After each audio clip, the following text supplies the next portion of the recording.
Okay, so I'm going to do a little bit of a repeat here just so that we have it on Sean Marie. When you see that, I say that, I hear a song. I can see clearly now the rain is gone. It's a problem. It's a problem when your head is full of music. Okay, so today we are going to be talking about the court cards. Before we switch over, I do want to do a little bit of a maintenance update for people who are not in chat and are going to be watching this back later. We have definitely had some difficulties this week with certain, and it's not even the same people. And I don't know if it's a problem with the BCC. If you're back in the old days, you know that's a blind carbon copy, back in the day when they used to actually make carbon copies of paper, and certain people could see who was getting a carbon copy, and the blind one, of course, you can't see who had also gotten copies of it. So I'm not sure, because I used it all through Lenormand, but it seems like random people get some messages and don't get other messages. So I don't even know how to address that when they've actually gotten an email through, but then they don't get another one.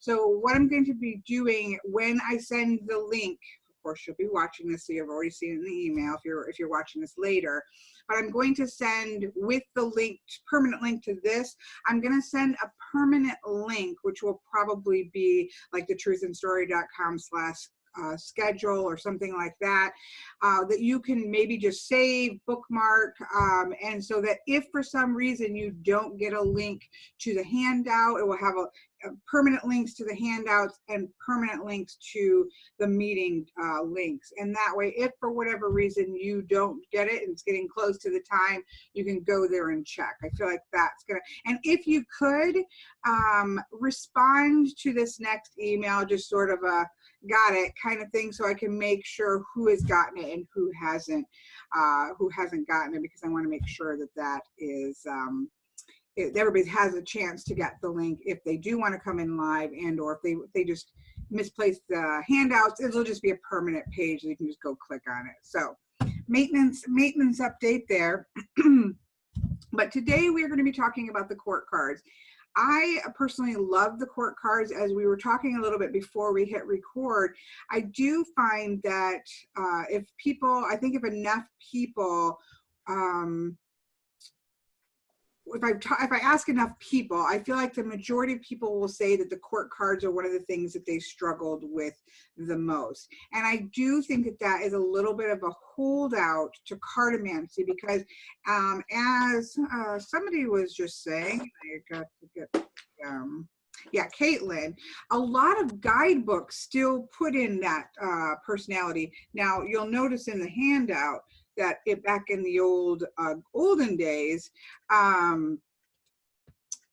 they were very specific about it. It was a young woman, a child or a young woman, a girl or a young woman who has blonde hair and blue eyes. And then this one was one that has light brown hair and hazel eyes. Like, it was very specific in terms of hair color and age. And of course, there's no ethnicity there, because these came out of Italy and France in a specific period in which, you know, you're talking about Caucasian with light hair to black hair colorations and the basic eye color. So it would be hard to even use those. If you really wanted to pinpoint a person, it would be very difficult to use those old ones, because they don't cover the range in which most of us as readers, especially if you're a professional reader, you're certainly going to have a spectrum of not just hair color, eye color. I don't even know that brown eyes would even, I don't think there's even one of them that is a brown-eyed one. I think there's hazel, gray, blue, maybe is there even green? I mean, we'll look at them when we go through them again, but yeah, and hair dye. Yeah, we've all got, yeah, is this our real hair color, or is this the color that we're showing our face to the world, right? So I don't find that to be particularly useful. I find it to be an interesting historical fact, because that is how the courts were used. They didn't even always have any other meaning behind besides the fact that, okay, this is a person, who is this person? Or using as a significator, so that if you, let's say we're going to go do a reading, and we'll talk more about using a significator in reading when we get to the last two classes where we're working with the cards. I don't use significators a lot in the tarot reading, simply because, and if I do, it's usually with another tarot deck, because I don't like to remove a card that may show up organically, but we'll talk about that in the spread. But if you were going to use a significator, that is very often what people will also turn to. Now, there's other ways to do that astrologically. There are astrological things associated with the court so that you can find your significator card that way. That's not something that we're going to address in this class. That would be in an advanced class. But there are ways to use the court cards as significator cards. And you can do a little bit, if you took my Lenormand class where where I flip the deck over and sort through it, find a card and look at the cards on other sides. I do that with tarot. And in that case, you might, decide what a person's significator card would be. But for me, it wouldn't necessarily be on their hair color or their eye. It may be what they may say, this is what relates to them. Or personally, I would probably use the astrological approach. But a lot of people have cards in which they feel that's my significator card. So my birth card is the Chariot card, but if I were to choose significator, it would be the Queen of Swords or the Hermit, if I was doing minors or majors. Most, I think, people who have worked with tarot for any length of time sort of have those cards like, this is me. We kind of know what that key is. But again, significator cards, we'll talk a little bit. The only reason I bring it up is a lot of times court cards are used in that capacity of being significators, in a way of sort of setting out who is this person without removing any of the 1 through 10 core cards of the minor suits. So let's go ahead and switch over here where we can see the people. I'm gonna share the screen and go. Oh, we're going, this has been my day technologically. Let's see, we're going to share the screen, but it's not showing the one screen that I needed to show. Let me see, let me save it. It has been a day of technology. I can see it. Okay, so maybe it has to be open up. Share screen, there we go. Okay. Cut that out. Thankfully we can edit. All right, so let me go ahead and play it. So while I see some face. Oh, thank you. I was just gonna say, somebody let me know if they can see this. And I'm gonna make this smaller for right now, just while we look at these courts. So here we have our lovely court system. Now we are going to, I kind of in my head was thinking, okay, we're rolling into, oops, let me open up the chat. Thank you, I see something blinking. Okay, great. Jean-Marie can see it as well. Put that over here. So I was kind of in my head thinking, okay, we're rolling into the numbered minors. And instead I was like, no, for me, it makes more sense. Let's kind of work our way from the majors to the courts down to the numbered cards. But I do feel like we should have a solid going through the elements, which we are going to do next week. That was a little bit not good planning on my part.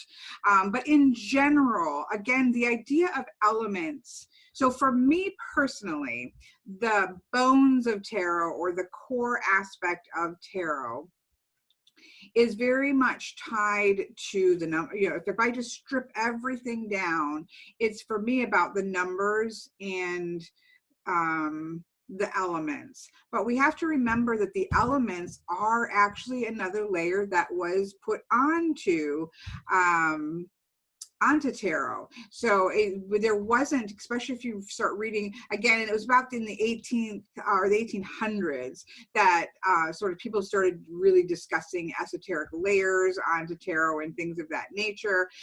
And so you had a lot of fluctuation there. One of my favorite person in the late 1800s. I think he published his book just before the Rider-Waite-Smith deck came out, and his name was Eudes Picard. And a lot of people in the late 1800s were really looking at the majors, and they really kind of dismissed the minors. There were a lot of majors only decks that were out. There were people who would literally say the minors don't mean anything. The key is just the majors. That's where the magic is. That's where the juice is, so to speak.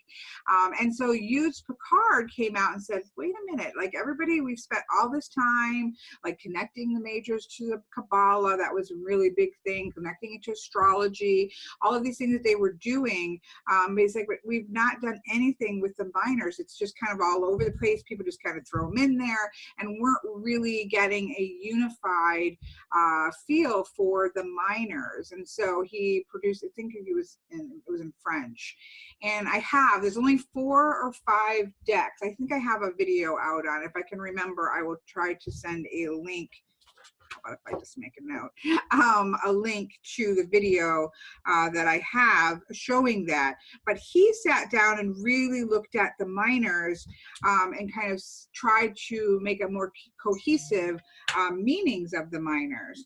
And so, but what's interesting is that he has the cups as air and the swords as water, which is really strange because very often you will see, and we'll talk about that in a second, but you'll see the fire and air being switched between the wands and the swords. That's the most often shift that you'll see. But he had them shifted to cups as air, butterflies, spring is in the air, which kind of makes sense. And the swords as water, because that final moment where you solidify the steel of the sword is when you plunge that hot sword that's been firing and hammering and all this, and you plunge it into that cold air, and that's that sort of moment in which it all solidifies. So I guess I can kind of get there. I would never use those orientations on the elements. But the important thing to note is that even the elements have not been nailed down as being this is the way it is. Now, by now in 2018, I do think that the elements are fairly concrete, where the coins are earth. That's not something that's ever really been questioned. I don't feel like coins, pentacles, those have ever been really moved around a lot. That stands for earth. Very often when we're talking about the element of earth, we're talking about physicality. So this is what's physically happening in our life. This is what's physically happening to us. This is the grounding nature. It's our feet in the dirt. One of the best decks for if you're a pentacle person, the Margaret Peterson tarot is an amazing pentacles, because almost all of the pentacles has footprints or handprints in the ground, on the ground is sort of the image. And in particularly the 6 of Pentacles, which is generally that idea of giving, seeing how you're giving out your resource. So you'll see somebody handing out money, or with a scale where they're trying to decide how to give out their resources. But in the Margaret Peterson, you see a footprint and then a handprint above that, where your feet are in the ground and your hands are on the ground. Not a great pose for me. I'm not that flexible. But the connotation of that is that you're drawing up from the earth with your feet and you're giving out with your hands, and that you need to make sure that that energy give and take is in balance. And it's a beautiful, beautiful card. But a lot of the cards are like that, where you're seeing footprints and you're seeing that sort of grounded nature of Pentacles. I absolutely love it. But that's pretty standard, right? Cups as water, other than Eudes Picard, and I'm sure there are other variations, but for the most part, cups, it holds liquid. Like it kind of makes sense that that would be a go-to easy sort of decision of putting water with cups. Of course, this is to do with our emotions, and it's also to do with our relationships, because our emotions and the way that we connect to other people, it's not just internal, but then it goes outward and it connects to other people. And so that's very generally, you're going to see a lot about relationships and your own internal emotional landscape there. You could also do some of that intuitive that you see with the High Priestess and with the Moon card. There's often water in the High Priestess cards. Her feet or the moon is often resting on water. You definitely see that connotation there. And so that's the Pentacles and the Cups, again, pretty standard. And where you do see the variation, and what is an actual legitimate, wow, this was interesting, because for most of the time, I believe wands earlier were associated with air. You're waving your wand through the air. This type of I guess, suppose sort of energy. There is an intellect behind transformation and transformative power. And the myth goes, the mythology, we don't know, we'll ever know the truth on some of these things, is that in Arthur Waite's desire to make tarot accessible, but to not give up all of the secrets of the Golden Dawn, that there were some things that he deliberately switched to, again, I guess, tone down maybe the magical ability of the deck. I'm not sure what he was thinking. But I believe at the time, the prevailing ideology, I know that the Wiccan religion used and still uses fire as wands. Air as wands. There are still decks that you can get. I know the newest one that I can just think on the top of my head is the Modern Spellcasters Tarot that has wands as air and swords as fire. And so the things that come out of more of a Wiccan mindset will still have the wands as air and swords as fire. So that's something that is, and they're all legitimate questions on how you might do it, but that's traditionally a legitimate, okay, which one are you going to use? By far, most decks that you'll run across will very clearly have swords. Modern decks will have swords as air and wands as fire. And that's how I see them. It was how I was originally taught. I can understand, you think about swords being forged in fire. And so it makes sense. I think you can get there. But I think the most universally accepted standard is air, intellect for swords, wands being about fire, passion, transformation, cups being about emotions and relationships, and pentacles or coins being about physicality and groundedness and these types of more physical manifestations of things. And that's a pretty standard way of looking at the elements. So I think that it's the one that I use. It's the one that I would always teach, simply because I think you're going to approach the most decks. I can only think of a handful, truthfully, that have variations. And so I think that it's good to just know those traditions. However, as with everything, I think spending a little time and thinking about what those elements mean to you and which suits you might equate them with is always a smart thing. The only thing to keep in mind is that if you use a different elemental orientation to the minors, you are going to face a lot of decks that are going to very visually look different from the way that you see that suit, which is perfectly, it's possible. I use the Crystal Tarot is uses a variant of Eudes Picard's minors. And so it has swords as water and cups as air. I have no problem just reading it as I always read it. I read the swords as air and the cups as water, and I don't have any issue reading with it, but it can get disconcerting if you totally see something different and it's very clearly shown in a particular tarot deck. So that's kind of one of those things to weigh. I'm going to have some more charts about the elemental associations, colors, and those kinds of things next week.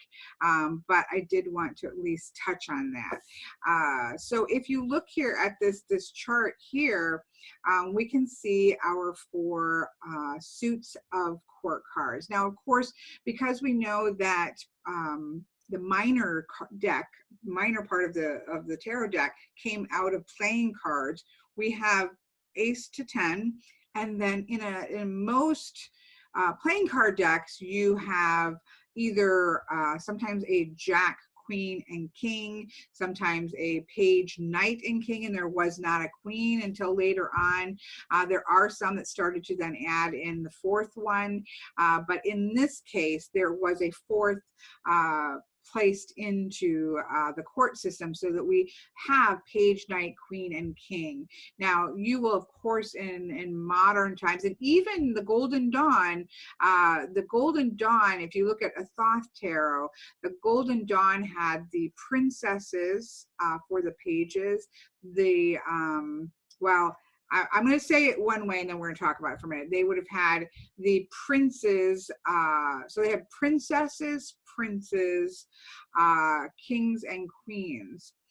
You'll often see, but the Golden Dawn does something kind of confusing if you're used to the way that we look at it, in that the knights are actually the kings, because the idea is that the knights and the kings are still very active, actively, minding their country and out there doing the things that they need to do. That's the only instance I've seen with the knights being the kings and then the prince being the knights, but they still stay in their same position. They've just flopped the words around. But in general, in modern times, you'll see the Page, Knight, Queen, and King. You'll see the daughter for the page, son for the knight, mother for the queen, father for the king. You will see again the prince, princesses, prince, queen, and king, which makes sense, together. I'm trying to think of other variations that you might see. People do change those up. They do kind of work with those and change them up. But it's generally, you're seeing a progression very often of age, where the page are the most useful, and then the king generally looks the most elderly. You're also seeing very often some in modern decks, you're often seeing a gender, so that you will often see the pages as females in modern, although we could argue that the Page of Swords is a female. She looks female here, although the other pages look quite male in the Rider-Waite-Smith. But often in modern decks, the pages are female, and then you have the male of the knights, and then you have the female of the queen, and then you have the male of the king, and so you have that masculine feminine balance as well, but you certainly have the idea of progression from that youthful energy to that more solid energy of the king that you have. So those are sort of the 2 keys to the court cards in terms of what visually you're seeing, that progression of perhaps age and wisdom and authority, or often more to do with, especially these older ones, to do with authority. The page has the absolute least amount of authority, and the king has the most amount of authority, right? And then also the sort of the masculine feminine issues there. Of course, in the older decks, the queen would have been the only feminine card that you would have seen in the courts. This is our lovely CBD, where you can see quite similar. I again love the batons that look like they can beat each other with them. I do often you'll see a much clearer directionality with the more historical decks than you will with sort of say the Rider-Waite-Smith or other decks of that nature, or other more modern decks. So some take some cues and make that very clear, but a lot of modern decks I find can often have the court cards facing you, and that's quite interesting. And I have a few decks like that that I quite enjoy, because there's something confrontational about that, not in a negative sense, but in a sort of like, okay, I see you. What are you doing? What are you going to do about this situation? There's something very kind of coming out of the card about having a court card that is like staring right at you. But there is something lovely about the clear directionality that you get with some of the older decks, because you can literally see, okay, the knight is riding to this card, or the king and queen show up and they're looking at each other, or they have their backs to each other. So there is certainly in Marseille style, Pip style reading, very often that's one of the things that you're looking at in terms of seeing the story, which we'll talk a little bit more about when we put the cards together in the spread classes and how the flow of the story goes. But if you have very clear directionally gazing, if you look, you're very clear what direction these people are all looking in. It's none of them are looking straight ahead. And so this makes great ways of seeing, okay, here is a king showing up and he's looking at this particular card, and you can sort of get some nuances. Or again, the knight is riding off and he's riding off towards this particular card that might be next to them. And so you can really sink into directionality. Whereas in modern decks, it's hit or miss. Some of them may be looking in some direction, some of them may be looking outward. There's definitely, I don't think as much thought. Now, there's always exceptions to the rule, but I don't think they pay as much attention as to deliberately look to the gaze of the court cards. So then it makes it a little harder to consistently apply the directionality that you might be able to with the CBD or other types of decks like the Noblet, or the Dodal, some of those where the Marseille really clicked into place, and that became quite structured and stayed consistent across multiple decks.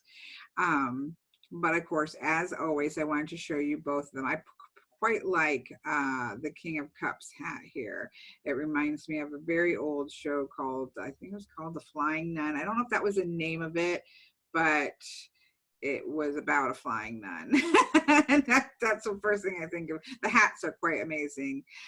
They definitely knew their haberdashery, isn't that that hat making? So I do love that in this deck. So as we just talked about, a lot of this, most of this you have on your handout, so we're not going to kind of read through it one by one. We looked at the elements, kind of core elements. We will be covering more of the elements next week.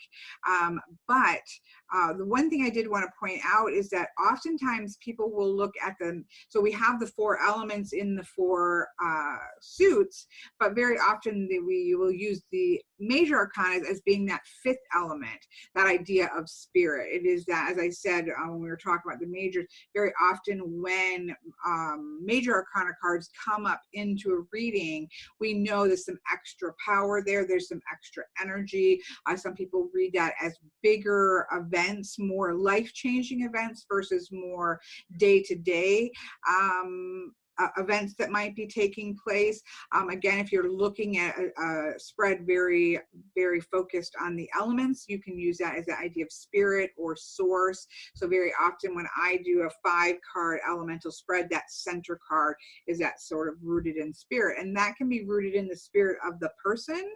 That can also, depending on your worldview and the way that you see things, some people will see that as more of that divine message, that message from the higher self, the message from the divine self.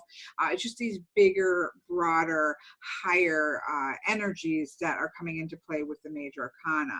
Of course, these elemental structures are based on Western elements, not the 5, because you do have 5 elements in Oriental, Asian, I'm not sure the best way that you would put that, but Asian style elements have 5 elements, and it's not one of those isn't spirit. It's one. I think the extra one might be wood, but that's not what this is based on. The way that we see it, and I know it's difficult. I have a friend of mine who is a license, if you call it license. She does feng shui and she does I Ching, and she has a difficult time with tarot because of the way that she, her view of the elements is very different than the Western elements, and that's something really steeped into the way that she views. So I view the world very much through the 4 elements. She views the world very much through the 5 elements, the way they see it, and it can be a not exact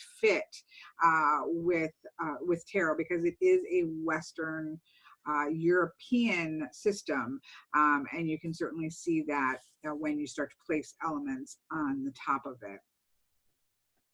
So as we had said, some of the ways that we can look at the court cards, and I think this is where people often get tripped up, is the fact that sometimes people look at them as actual people.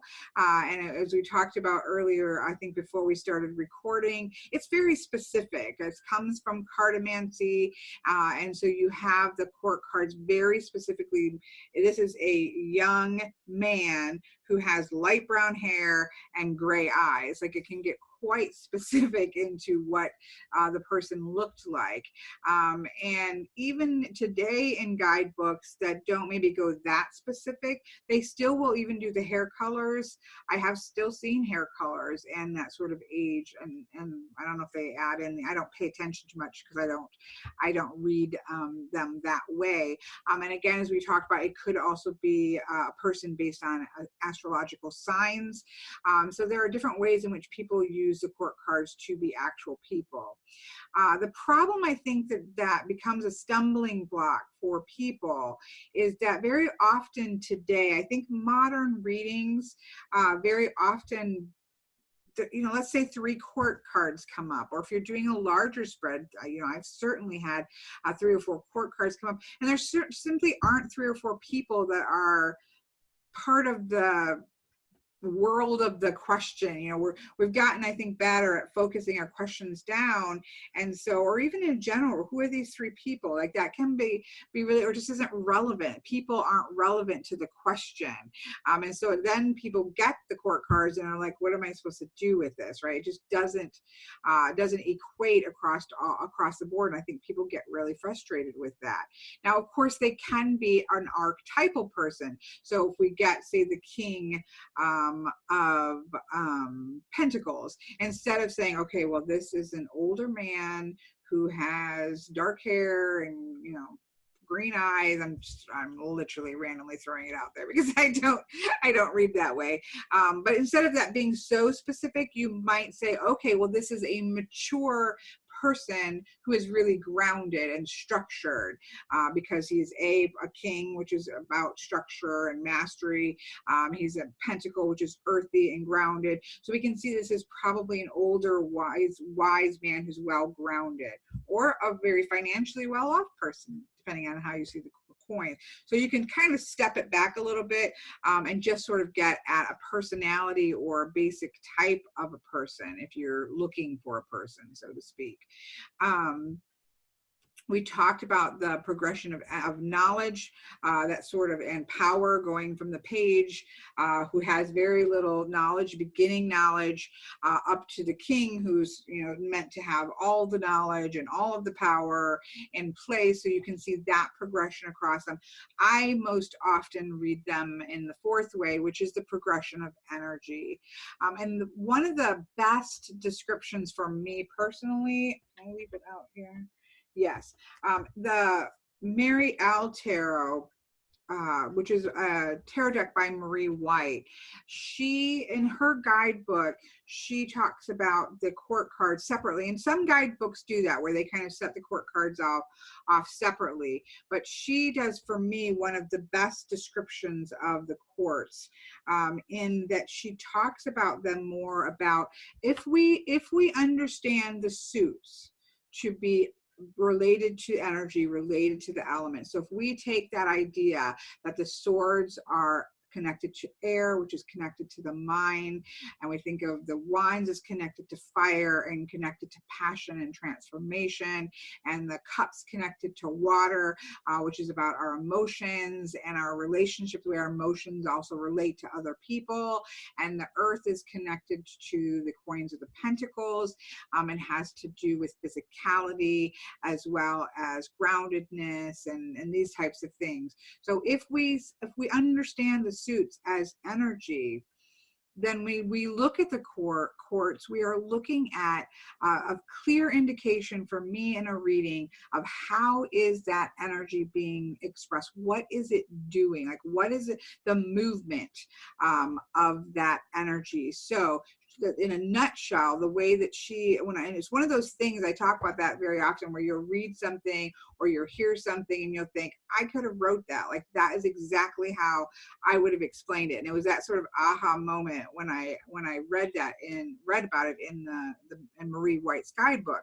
And she talks about the print or the pages as being initiating energy. They're that beginning energy. They're similar to the aces in the quartz. And we're going to talk a little bit more when we see everything pulled together next week, all on a page, the way that you can see these patterns in tarot cycling back again and back again. So we go 1 through 10, and then we start over again with the quartz, where we have, okay, now we've got that beginning energy, initiating energy of the pages. Learning, they're often to do with learning something, just beginning to learn something. But if you just key in on that, and this is initiating energy. The knights are questing energy. They are out moving. They are the Japardia Tarot, stranger in a strange land, because they're always moving and going. The energy isn't static. It isn't sitting there. It is out moving around, and there's a lot of movement happening with that particular energy. The queens are setting the environment. They are creating an environment so that their energy, the energy of their suit, has the best potential in order to grow and to become, or is a message to you to set your environment better so that that energy can grow. And then you go to the kings, which are mini emperors. They're creating structure out of chaos. They are mastering the energy of their suit. I think the other thing that we want to touch on with the quartz is the understanding that there is a difference between gender, male and female gender, excuse me, and masculine and feminine energy. So when I speak of masculine and feminine energy, I'm not talking about men and women. I'm talking more, and there is, I think in today's day and age, there are complications to having a binary system, but it is something that really resonates with me in terms of energetically, because it correlates with things such as yin and yang. Yin is that receptive, passive energy feminine, receptive, passive energy that you see in geomancy and in I Ching.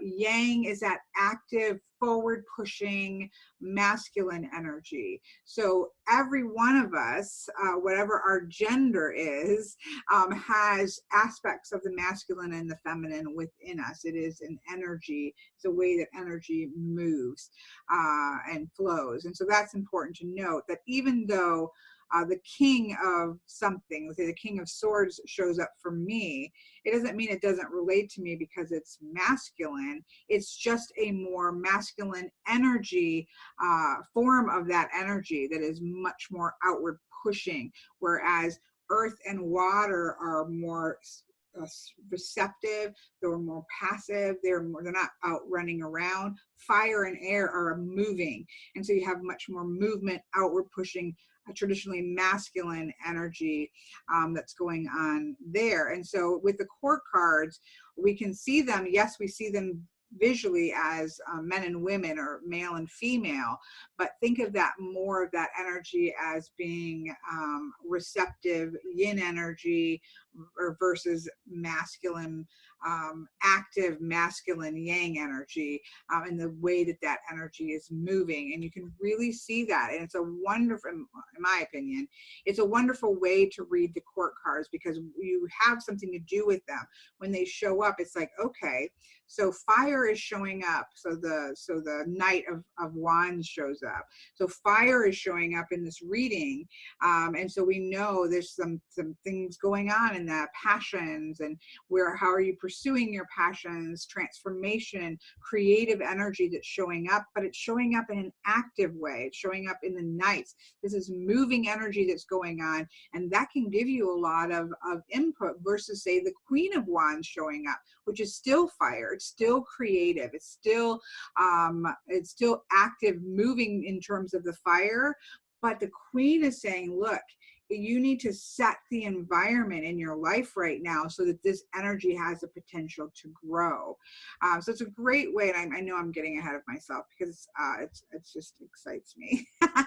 I do love the court cards. I've always loved the court cards because I get a lot of information when they show up in a reading, and so I really love them. I put the numerology here, though we're going to talk a lot more about that next week, obviously with the number cards. But I did want to mention, if you're looking for numerology, the pages then would be 11, the Knights would be 12, the Queens would be 13, and the Kings would be 14.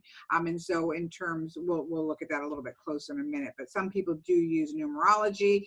And so you just keep going from 10 up to 14 when you're looking at the court cards. So we've talked about a lot of this that's already here. And again, you have this in your handout, so I don't want to repeat necessarily everything that's on there. We talked about some of the variations that we have. Sean Marie even made note that Tarot of the Vampire uses Lord instead of King. You see that also, I think, in the Druid Craft Tarot, maybe where you have the Lord and the Lady. I can't remember exactly, but there are a lot of different variations that are there, and most of the time it makes sense. Most of the time it's some sort of progression, some sort of interrelation between the four courts that makes sense for the most part. We also, I just have a little section here that while I think most often see wands, swords, cups, and coins, you'll also get things such as branches, feathers, shells, and rocks, if it's, say, an all of a nature deck. Cups are sometimes chalices. That is the same thing. They're both cups. And coins are very often, in a modern sense, often pentacles. Although they can also be rocks, they can also be stones. It's generally something very earthy based with the coins. And then we talked about the associations with the suits themselves, so we're not going to go into that again. But I think that there's one other aspect to the elements that we're not going to go too in depth with, because that again is something that I would cover in an advanced class. It's something really interesting. I'm pretty sure that I have a video about elemental dignities. If I can find it, I will put it on a link to it on the email that I send with the permanent link for this class. It is something quite fascinating, the way that you can start to combine elements, but I'm not going to go too far into that in this particular class, because this is sort of get things basically there. But the idea is that the pages have their own element, which is earth, which is really interesting because in the Thoth, as well as I think the general Golden Dawn, the pages are actually really powerful because they function very similar to the Fool, being both the beginning and the full manifestation, and the Aces being both the spark and the full potential of the suit. And then the pages, that same sort of thing. It's that initiating beginning energy, but it's also the full potential of the suit, of that energy. So it's quite interesting when you read some of the Thoth things, as well as especially about the power that is actually given. And in the Thoth deck in the Golden Dawn, they're princesses, but they actually have a great degree of power, which is interesting to see that interplay. But anyways, the most often what we see here at the top is how you will see the quartz individual court people, their energy. So all of the pages are the energy of earth. All of the knights are energy of air. Sometimes these get switched, but this is the most common. The queens are all expressions of water, and the kings are all expressions of fire.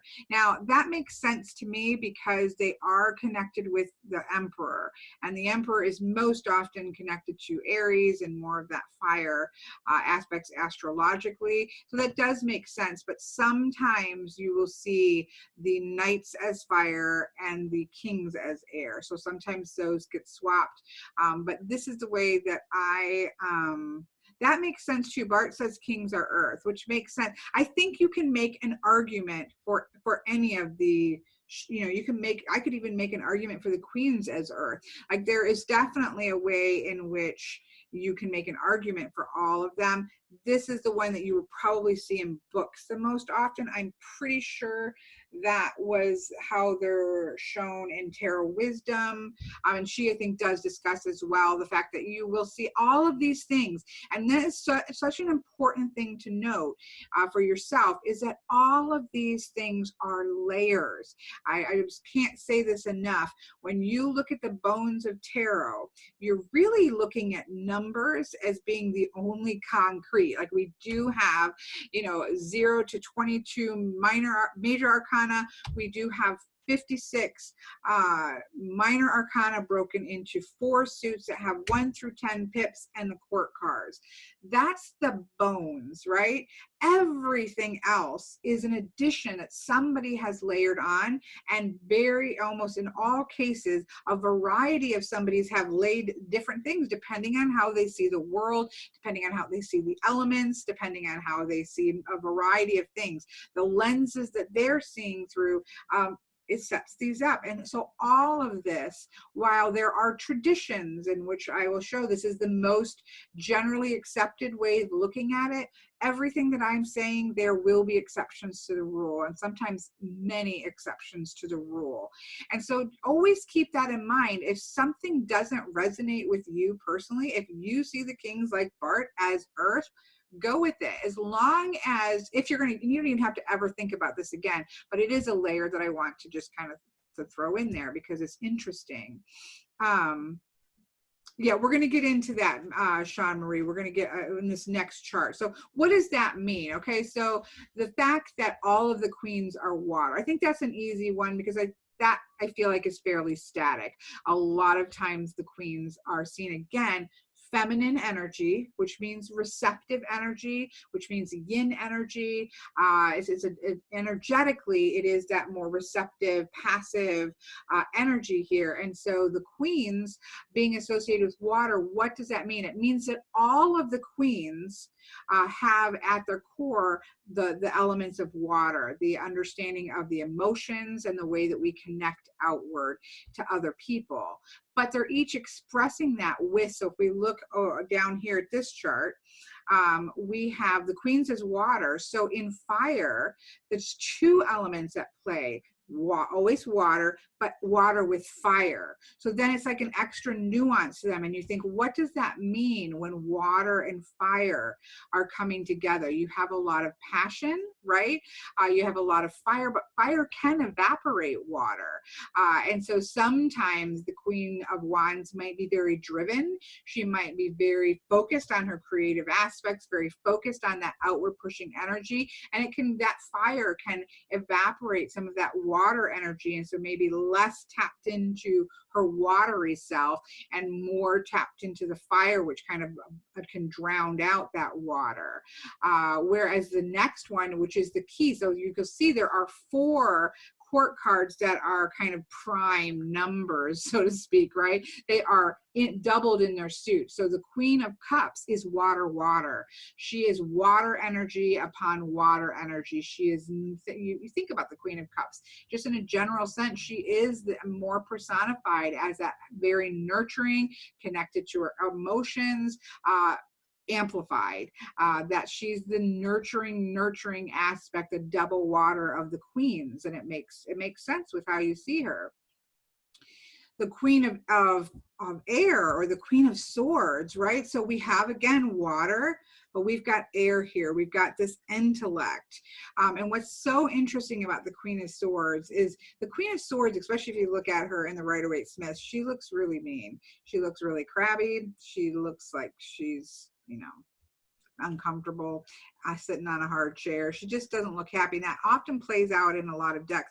And it's not something I like, because I love the Queen of Swords. But the Queen of Swords is still connected to water. But one of the things that is interesting about the Queen of Swords is she's known, whereas the Queen of water, the Queen of Cups, or Queen of Water, the Queen of Cups is known as more of that compassionate version of the Queen, whereas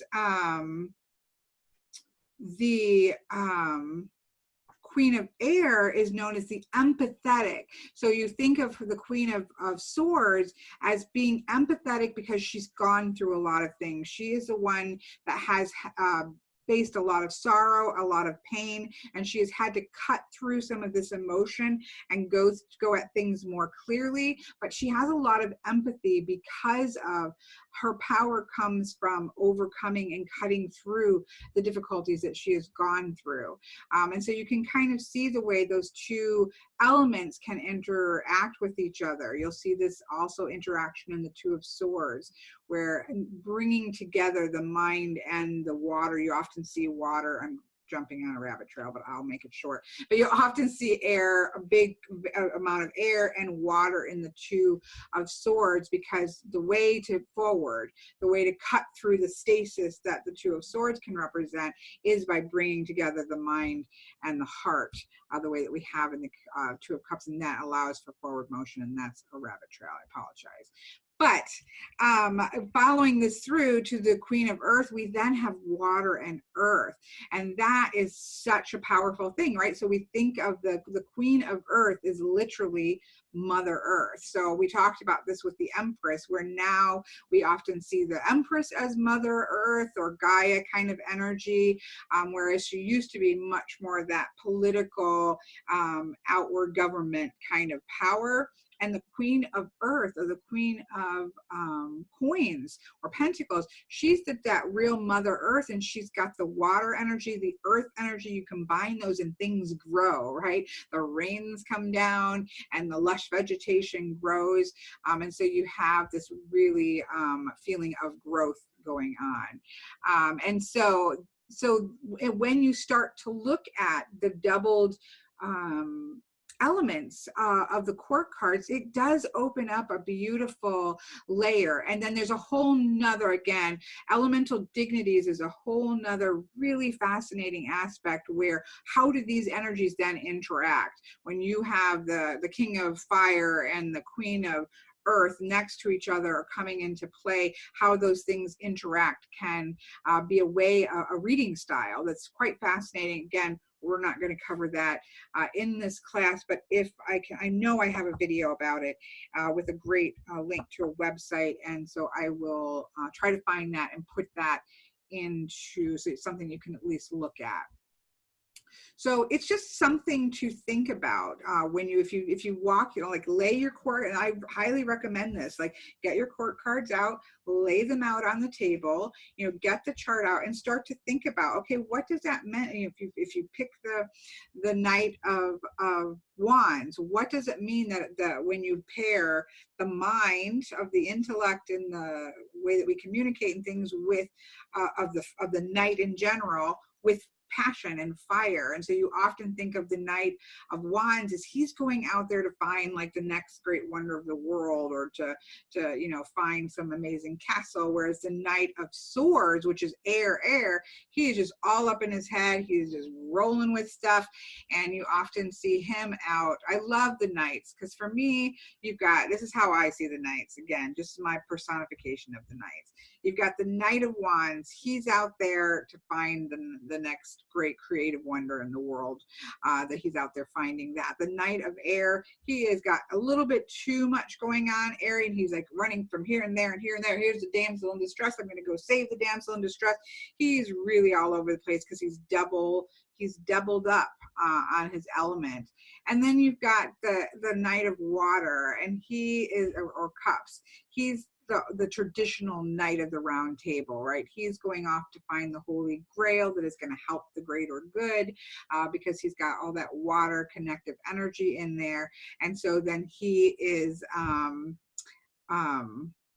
marching along there to find the Holy Grail. I always see him as more of that traditional knight energy. And then you've got the Knight of Earth, who is just, often you'll see him on a Clydesdale horse. He is not like prancing about, his horse is not that high energy, can't stand still, shuffling sideways. Like, it's a big, solid horse that is putting one foot in front of the other.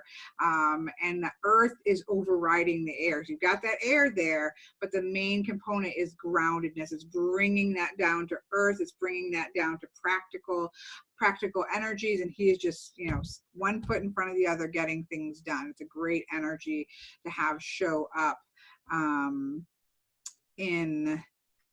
Yeah, I do like that. Sean Marie is saying, if we connect the Queen of Pentacles to the Earth Mother Empress, although I don't necessarily connect those, I actually think they're quite different. I think that when we use the Empress as Mother Earth, we're kind of doubling up on energy that we already have. I think for me, the Empress stands in the seat of her own power. She is much more, for me, traditionally power-based, whereas the Queen of Earth, or the Queen of Coins, she's the Mother Earth. She is that Mother Earth energy. So I don't think that they technically need to both exist, that they actually, that's what makes the whole system be balanced, because we have this female political power over here, and then in the queens we have all these different aspects of feminine power, and one of those would be earth. But you can definitely connect the Queen of Cups to the High Priestess, that watery energy, and the Queen of Swords to justice, for sure. Those can, numerologically, I don't think that they connect, but in terms of energetically, you can see those spaces mirrored. So very good point there. Let's see what we have next. So we have the pages here. So we're going to talk about this a little more closely next week, when we pull all of this together in one, where we're going to see the major cards, we're going to see the court cards, and we're going to see their connecting minor cards, because it really makes a beautiful picture of how all of the energy works together. But I did want to have you see the way some guidebooks you will find do this. They will clump the pages together, each one together. The ones are all together, the twos are all together. And I think that that's a great way to learn. And it's certainly something that we're going to be looking at next week in terms of the numbers as well. Because one of the problems people have with the minors is they're like, it's 56 cards. How am I ever going to learn 56 meanings to these cards? And again, some of you are, seasoned readers. You kind of have the basic meanings down. But if some of you I know are newer readers, and if you're kind of thinking of not having a guidebook at your beck and call, just having a deck of cards there, that's a lot of cards. When you're first starting out, you're thinking that is a lot of cards to try to figure out what they mean. And yet there are so many of these sorts of grouping connections that makes it very easy to start to at least get the core meaning of a card. So for example, all of the pages, we're looking at the pages, right? All of the pages have to do with that initiating energy, that beginning energy, often to do with learning as well. It's that they're starting to learn surrounding the energy of their suit. So really what you have to keep in mind, and again, I'll give you a form next week that will kind of pull this together, or a table that will pull this together. But if you think about it, you have to know 4 keywords for the quartz: that sort of initiating energy, questing energy, creating an environment, and mastering energy of each of the things. You have to know the 4 elements, right? What are the basic meanings of the 4 elements? Pretty easy. Those are easy to relate and bring into mind. And then you have to understand what each of the 10 numbers mean. And you can start to plug in, again, just a core meaning. So if we know that pages are initiating, beginning, learning energy, and a page shows up, really all we have to think about is what does it suit? So here's the Page of Cups. So we have initiating, learning energy surrounding our emotions and our connections to others. We don't really have to memorize much to come to that base understanding of the card. The page is that energy. You see that show up. Again, when a court card comes up, the first thing I ask myself is like, okay, what's the energy in this situation doing? Because the court card is giving me a heads up of what is the energy, predominant energy going on in the situation, and what's it doing. Well, it's the page. We're at the beginning stages of something new regarding emotions, regarding connections, again, the way that our emotions reach out and connect to other people. Page of Pentacles. Okay, we're learning something practical. This is physicality here. This is everyday life. There are things going on in somebody's life, physical things that are happening, physical manifestations, whether it be in their finances, whether it be in their jobs, whether it be in their routine schedule. There's something new coming up, or something new needs to happen, right? Depending on how the question is asked. And we'll get into that again more when we're seeing, okay, now how do we pull all this information together to get a reading here? But we can say, okay, maybe the Page of Pentacles is coming up because you need to learn something new about the way that you are approaching your physical life. So we have understanding the initiating energy and the practical physical energy of Earth. The Page of Swords comes up. Okay, again, initiating something new is going on in the mind. We're learning something new. For me, this is the big learning card, because we're taking initiating learning energy and we're putting it with air, which is about the mind and the intellect, and then the way that we communicate that outward. So this could be a beginning of a learning something. It could be you need to learn a new way to communicate, depending on again on how the question is asked and the cards that are around it. It could be also a message that says, you've got to think of a new way to communicate what you're trying to communicate. Very basic. Initiating, learning energy with the element that it represents.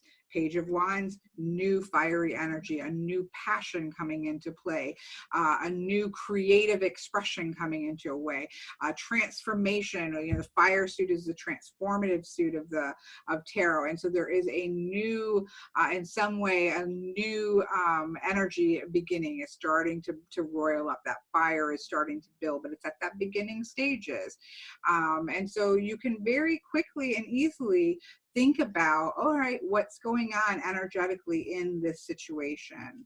And let me go back. I don't even know if I know. Well, we'll talk about it here. I wanted to talk about the fact that to the right, we start to make those connections to the court or to the major cards.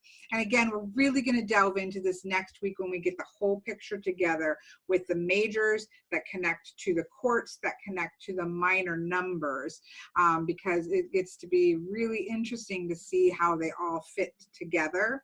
But again, here we have the knights. I already kind of talked about them, so I'm not going to go in too much with them, but we have that same thing. Okay, knights, it's movement. They're on horses. They're moving. They are questing. We have all those understandings that we think of. Ask why 1 in numerology instead of 2 from 11. I'm not sure what you mean by that. So if you if you save save that. Remind me to come back to that after I'm done, because if I get too off track, I'll get off track too far, and it's hard for me to come back around. So make sure you remember, though, when I'm done to ask me, because I'm not entirely sure what you're asking there. So here we have the nights, and I do know what you're asking, and yes, I have a note right here. Let me put a star next to it. This one, because I wanted to talk about that last week and I didn't. So thank you, Miss Caitlin. But remind me when we're done. So then we have the knights. Again, we've talked about that. All of the connotations of the knights, they are off questing, they're jousting, they're fighting, you know, in battles. This is very action-based energy here.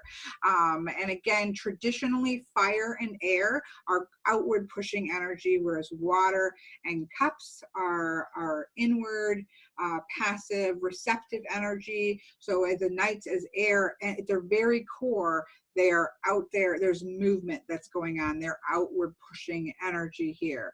But then we apply that to their suits. I do quite like the Rider-Waite-Smith look of the horses in this suit. We have the Knight of Cups looking very regal. He looks like, okay, I am following my course to the Holy Grail. Same thing with the Pentacle. He doesn't even look like he's moving. He's just standing there, very solid. There he is, you know, looking over what looks to be more like farmland and that sort of staying connected to the earth. He's thinking about, look, I have done my duty. It's time for me to settle down and get my farm and raise my children and these kinds of things. The Knight of Swords, like, he is off, like he is riding into battle and he is riding off to save the damsel in distress. And then the Knight of Wands, you know, with the horses actually rearing up, you got all this passionate energy that's going on that just creates a movement. And you'll see with the Knight of Swords and Knight of Wands, where you have air and air and air and fire, those are doubled up on the moving energies, and they literally have that higher energy. Even in the images of the Rider-Waite-Smith, you can see that higher energy because you have two active elements combined together with those knights, and so you can see that there. I think that it is, I'm not going to go too far into this because I really want to save this for next week, but I wanted to have you start thinking about the way that then the courts and the majors come together here. But I want to delve into that more where we can really dig deep into it next week. So it's just kind of a little bit of a peek. But I am going to actually address Caitlin's question now, because what Caitlin was asking was that in numerology, no, I'm not. I'm going to wait till the end because I want to put up an image. So I'm sorry. I'm sorry. That was a tease. I want to make this really clear, and I think there's a better way to make this clear. So we're going to wait. That was a tease. That was a tease. Let's just keep going through our courts. So it will all come together. It will all come together in the end. We're building puzzle pieces, and it's all going to zip tie together at the end. So again, we talked about the queens. You know, we went through those one by one, so I'm not going to do that. But we definitely have the understanding of the way that they are creating the setting energetically. Think about the ways in which queens are all water based, and so they're all nurturing based, but they're coming about it in different ways. The Queen of Cups is, come here and give me a hug. You know, I'm water, I'm going to nurture you. I'm going to support you. I'm here for you. Everything's going to be okay. You know, the Queen of Pentacles is growing things, taking that water and that nurturing and using it to grow things with, right? You're going to learn from this experience. You're going to grow from this. The Queen of Swords is cutting through that water and saying, look, I know this is rough, but this is what we got to learn from this situation, right? She's cutting through the water and kind of getting through to the core of things. I love the Queen of Swords in the Shadowscape because she has a curved sword, because her sword cuts inwardly as well as outwardly. She does the same kind of cutting through in an internal sense as she does in an external sense. And then the Queen of Wands is using using that nurturing energy, but she's taking that energy and creating creatively, as well as, again, some of that you'll often see write-ups about the Queen of Wands as being a little bit more, let's say, career oriented, and not in the sense that the fire is about career, but in that sense that sometimes the fire can overpower and evaporate the water. And so she's driven, that passionate fire, she's much more driven energy there because of that combination of those elements, which is quite interesting. But you can really think about, when a queen shows up in a reading, you can really think about, okay, this is kind of more receptive energy, where we can think about how we're setting the stage for what it is that we want to come into our lives or needs to come into the situation. So if the Queen of Cups shows up in a particular reading about a situation, we can say, okay, we need some nurturing. We need to hold a little space here. We need to have some supportive energy that's coming into play, because we're setting the tone so that the emotional aspects of that reading situation can kind of grow in a more solid way. And so really thinking about the court cards as what is this telling me about the energy of the situation, versus trying to figure out, is this a, what person, who is this? Now, again, not saying that you're not ever going to do that. That's going to be sort of gone in by the question. If you're saying, I want to know whether me and this Aries man is going to do well together, how our relationship is going, and maybe the King of Fire shows up, then you can say, okay, well, I can see that connection. Maybe this is talking about, what are the cards around him? So it's not that there's never a place for the courts to be people, because that is a very traditional way of looking at the court card. So it doesn't mean it doesn't ever have to. I just personally find more helpful information at using the courts to see how is the energy moving. What do I need to know about the particular energy that they're holding, and what is it doing? What do I need to do with it sometimes? And then we have the kings. Of course, the kings traditionally are the highest rulers of the land. They are that mastering energy. They are bringing order and chaos in their particular suits, right? So the cups, King of Cups is bringing order to emotion. The King of Pentacles is bringing order to sometimes our finances, sometimes our physical life. We need to bring some order. The kings for me often show up as those mini emperors, but they show me in what area. So if the King of Wands shows up, okay, there's a lot of passion and energy going, a lot of creative energy, but I've got to bring some structure in here, because a lot of any energy can get overwhelming. And so let's bring it down. Let's bring it into some control and some ordered fashion here, some structure, or that sense of really coming into your own and sense of mastery.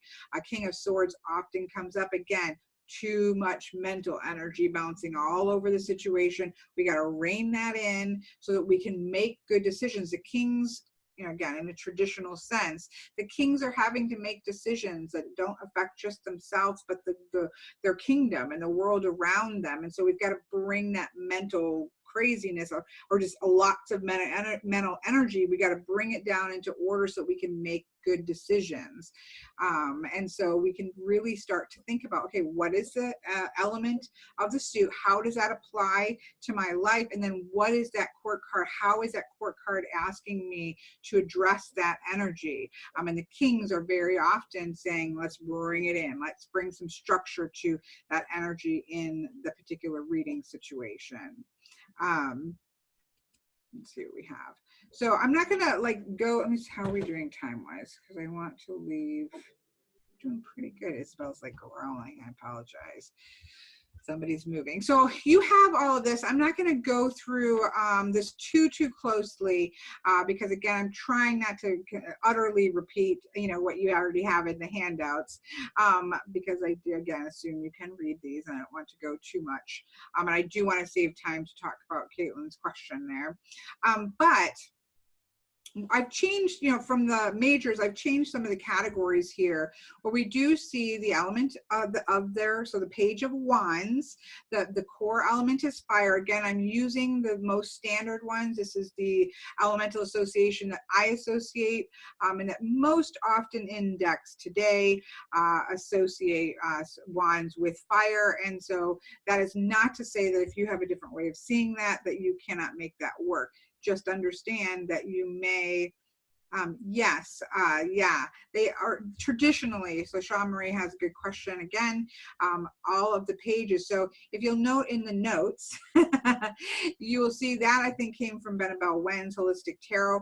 Rider-Waite-Smith understanding of the pages are also the connotation of news, bringing forth news, and it's just bringing news in their, what makes sense in their suit. So if wands are about passion and creativity and these projects that we're starting, then a page might indicate news regarding a project or a creative endeavor or in some type of thing. The air would be, I think they have it associated with politics, in some intellectual capacity of getting news back. The cups would be news that you might be getting surrounding an emotional or relationship aspect. So that I added that into the notes because you will see that in some of the older texts, and certainly texts that are connected with the Rider-Waite-Smith, the idea of the pages bringing news. Again, it's the spark, just like the aces, because sometimes aces have that kind of connotation. It's that spark of energy, that first beginnings of energy, and then the full potentials. And so you can see where I'm not entirely sure, to be honest, where this idea of the news came up. I tried to look at it in cartomancy, and I didn't really see anything about the jacks bringing news. So I'm not sure where that crept in, but I do know that you see that connected with Rider-Waite-Smith.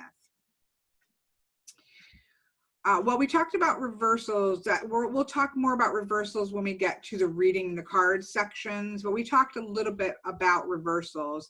But if you are going to, if you're looking at it just in terms of news and it's reversed, it depends on how you use reversals, right? If you're using reversals as the opposite, then yeah, you might see that as negative project news. If you're seeing the reversal as just an exclamation point, it's important news about a project that's coming up. If you are, so there's different ways, as we talked about, I think in the first class, and we'll talk more again when we start to the last two classes where we're reading the cards. It depends on how you view reversals, and you would then apply that to that news there. So let me see if I've seen everything that we have here. Yeah. So then it kind of goes through here. And again, you will see the hair color. Is it a boy or a young man with light hair and blue eyes? You'll see that through there. Those are, again, from cartomancy. I put those in there because some people still do use them. And it's that sort of historical connection that I think is quite interesting. And then, so I think I got sidetracked here. Let me pull it in together here with the Knight of Wands. So we have the element, which is the element of the suit. The wands are fire.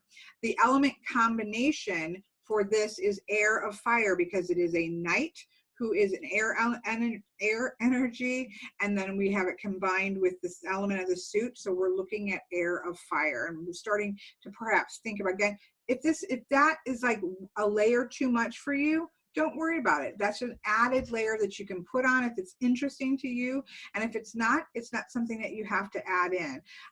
But it is a traditional way of combining the energy. So I wanted to at least put that in so that we can look at that. And you can just start to think about, what does it mean to combine the air of the knights and the fire of the suit, or the air of the knights and the water of the suit. It's just a way of starting to think about the court cards in another layer. The energetic category is that what I was talking about that I pulled from Marie White, which I love, in that energetically the knights are questing. They're connected to the number 2. although we'll talk again about the exception to that, a possible exception to that in a moment. The physical way that it is addressed in a historical sense, some basic keywords, and then some reversed keywords, just usually one or so reversed keywords, because again, the way that you see reversals is very dependent on how you use reversals. And so I'm going to make sure I make note. But we will be talking about that again, but I'm pretty sure it was in the first class that we talked, first or the second class. I will try to find out which class it was and point you to that, but we did talk about reversals, and depending on how you personally use I don't read with reversals. And so depending on how you use reversals is how you are going to manifest those keywords. That's just a historically Rider-Waite-Smith way of keyword that might go with a reversed of this particular card. And then any notes that I thought might be relevant, which I think in this section is just in the pages with the news. And so then you can go through each one of them, which we've kind of already done, so I'm not going to kind of repeat that again. Did that more in the where we saw them all together, because it makes sense. And we're going to do the same thing with the numbered cards, because when you start to look at all of the ones together and all of the twos together, you really start to see the pattern that's there. And so then it starts to be really interesting when you have multiple queens show up, or you have multiple ones, or multiple 10 cards. I recently did a reading for a client in which there were so many nines that showed up in a 9-card reading, and 9s and 10s, like high numbers. And you start to think about, okay, if multiple of this number is showing up, we're seeing a lot of energy in a variety of different aspects of life and emotional. Say if you've got all 4 9s that show up in a reading, you've got high energy, kind of dynamic and almost unstable energy going on in the mind and emotions. So that's a big message. So okay, you need to bring some structure in, because high energy is great, but it is also very chaotic. And so you start to see where when you connect the numbers, how you can see when they show up in multiples in a reading what that might mean. And it also again makes it easier to remember how to read the cards. If the ones have a basic structure of what the number 1 means, or again, stay with quartz, I guess. If we know what the pages mean and we know what the basic element of the suit means, it's really easy to get a quick, at least basic idea of what that card means. And so it's quite to me, it's a beautiful way to be able to learn the minor arcana. And so again, I'm not going to go through all these. So look at her though. Let's look at her. Now look at the CBD. This is an older deck. Look at her. She looks quite empathetic, I think her face does. Whereas look at the Rider-Waite-Smith. She looks pretty crabby. She's like, look, I understand that you're an emotional mess, but you need to cut it out and think a little more clearly here. Like she's just not having it. Whereas I feel that the CBD queen looks much more approachable, the Queen of Swords. King of Swords as well. I don't know, right? So Rider-Waite-Smith and I will talk about this more next week in the numbers. I have much more issues with the Rider-Waite-Smith in the sword suit. That's primarily my complication. And look how he looks a little stern too. Whereas he looks much more open and bigger eyes and more like, you can approach me. I'm gonna deal with you intellectually and from clear and clarity, but I'm approachable.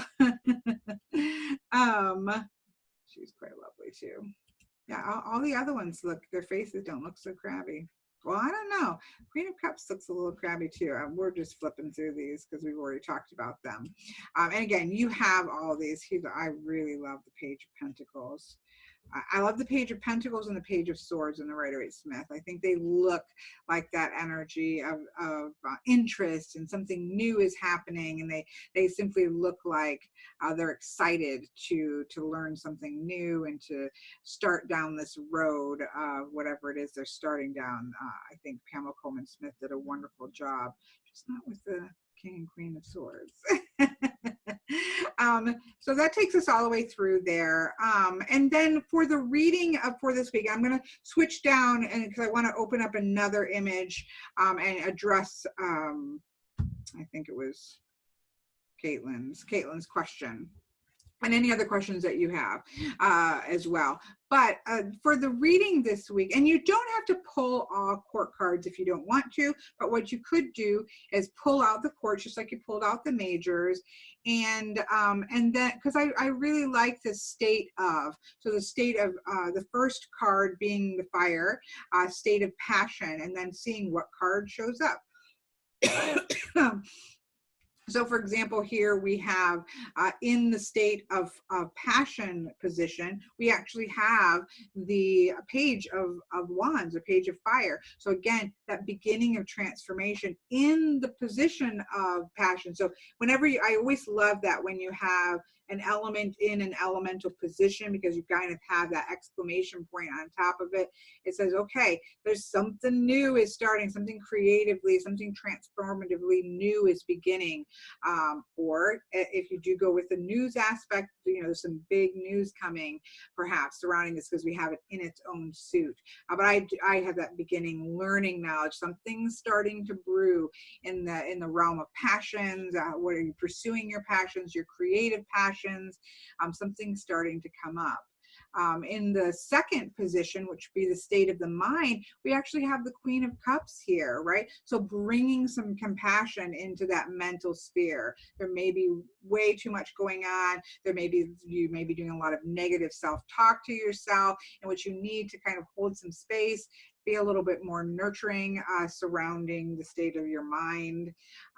In the state of emotions for the third card, we have, again, the Queen. This is interesting because we have the Queen of coins or pentacles. So she's really grounding energy, right?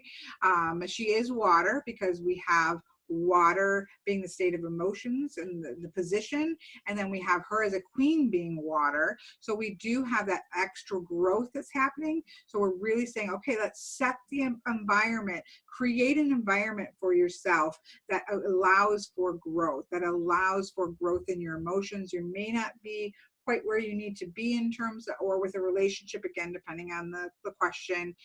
And you need to set that environment for stability and growth to come in the realm of your emotions. And with the last one, which is a state of our grounding in the spread, in this reading, it's a state of grounding. And here we have the King of Swords, which is very mental. Not terrible, he's not very mental, but he's very mentally focused on the mental things. And so that would indicate perhaps that and we have the King, again, creating structure. So that's like doubled up, that we really need to create some structure in the mind, which is, this combination shows up for me a lot because my brain is overactive. And so the King of Swords being in a position of grounding always applies to me. It's time to rein it in, right? Rein it in. So this is just an example of a reading that you could do this week, just because I want to offer a reading before we get to the actual, let's dig into readings a lot. And some of you have been sending those in, which has been really interesting to see. And so this is something that you could do, again, with all the quartz, just so you can kind of play with the quartz. Or you could take the same spread and do it with just regular and pull one from all the cards. That's obviously entirely up to you, but it's just something for you to give a try. So let me escape out of this. I'm going to stop sharing. If you need to stretch for a moment, I want to pull up an image here. I'm going to reshare to an image. If you want to start thinking if you have any specific questions while I do this. I hopefully won't take me a minute. Okay, so this is a slide from last week. I should have talked about this last week and I didn't, because I know how I do things. So I try very hard in teaching to give you options, because as we talked about many times, all of these ways of looking at cards and thinking about cards have exceptions and variations, every single one. And so you can pick up 5 books on, that's part of the problem, right? That can be part of the problem for a beginner, because sometimes you can have a stack of books and you can read through them, and every single one, or two will say one thing and 3 will say another thing. And then we have the added problem that current decks, where they used to be, you know, Marseille style, Pip style decks, Rider-Waite Smith deck style, and maybe a Thoth base, right? Back, you know, early 1900s. Now we not only see Thoth based decks or Rider-Waite Smith based decks or Pip historical decks, but we also see mashups where a person who has kind of done their journey, right? They've had their journey with tarot, and they've kind of come to some conclusions about how they see each one of the cards, that they've kind of learned from this and learned from that and learned from this, which is great. Then they've gone and created a deck like the Marielle. The Marielle's a good example of that. The Marielle, she'll even say, is sort of a mashup. It's more Thoth based, in my opinion, but it does have Rider-Waite Smith, Thoth, and some other things kind of blended in there, because that is what she's come to see the cards at. But as a beginner walking into some of these decks that are a bit of a mashup of different systems, it can be very confusing. Then when you start to look at books that are focused on the Rider-Waite Smith, it doesn't match up with the images of the card. And so the variations have been around since people started to read tarot esoterically. But at the same time, those variations have compiled over all this time. And so there are always going to be exceptions to every single rule. And so while I am, you know, teaching from my perspective, most people taking the class have followed me on YouTube, and they're here to get my perspective on reading the cards. I do like to at least give you those variations so that you can understand that some of the work is for you to figure out what resonates with you and keep what resonates with you. And when you see a different variation, it's not that that person necessarily is wrong. Now, obviously, there are some people who are just, you know, make wrong statements, make wrong assumptions, such as that the Rider-Waite Smith is the grandmother of tarot. Was around for hundreds of years before, but it's a little minor pet peeve. So there are some wrong information out there, but very often what we're seeing, and we're saying, oh, they've got this totally wrong in this deck. It's not necessarily that it's wrong. It's just one of those variations. So my point is that I'm trying to make sure to show a couple different sides of it. But in this case, I kind of defaulted to my default. So the question was, let's just bring it in so you even know what we're talking about. Caitlin's question was that in numerology, when we're starting to connect, so we're taking the majors, and this happens in 2 ways, and this is why I should have talked about it last week.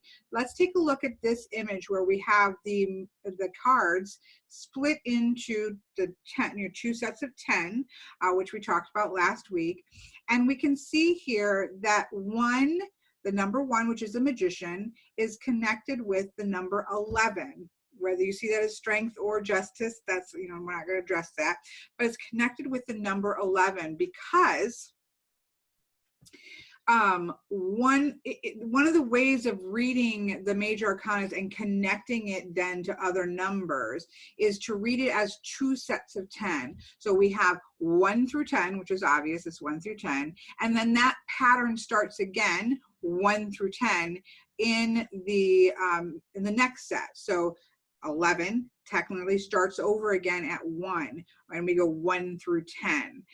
And then you get, because it makes sense, and then you have the first 10, the second 10, and then you're rolling into each of the 10s in the minors as well. And so we can see that 1 through 10 repeated in tarot throughout the minors and the majors, and it's very cohesive. If you are talking about numerology, right? So numerology is a separate divination system. You can do full birth charts, you know, it's a whole system in and of itself. But numerology is a numbering of, or a process of condensing numbers down so that 11, this is, of course, has it as 10 plus 1, but in the Roman numeral, but in numerology, number 11 is a 1 and a 1. And the way that you reduce numerology down is by putting 1 plus 1 and adding that together, and that makes 2. So if you're doing it numerologically in the reducing method, then number 2, the Empress would go with number 11, because 1 plus 1 is 2, and the Empress, the High Priestess, I'm sorry, the High Priestess is 2. So you would be connecting them by reducing numerologically. And the reason that Caitlin brought it up with the court cards, right, is because if we go back to, I want to be clear about this, so I know this is probably awkward, but let me stop this. So this is a slide from today. So here we can see that we take the pages. So if you're following numbering of the cards, 1 through 10, and then the page is 11, right? And then the king, or the knights are 12, the queen is 13, and the king is 14. So in numerology, where you're reducing, right, the page could be is number 11, so 1 plus 1 is 2, and it would be associated with the Empress. However, in the way that I work with, we're not really doing numerology, we're reducing, we're seeing sets of sort of thing. The pages being 11 are connected with 1s, which are connected to the magician, and which is connected to either a force or justice, depending on how you see that. And again, we're going to talk about those connections more strongly next week when we see all of the cards come together.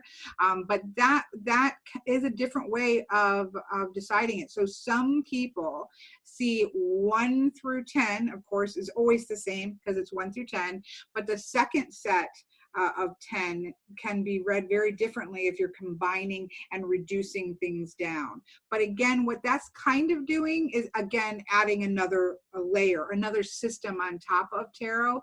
It's adding numerology, which is a system all in and of itself.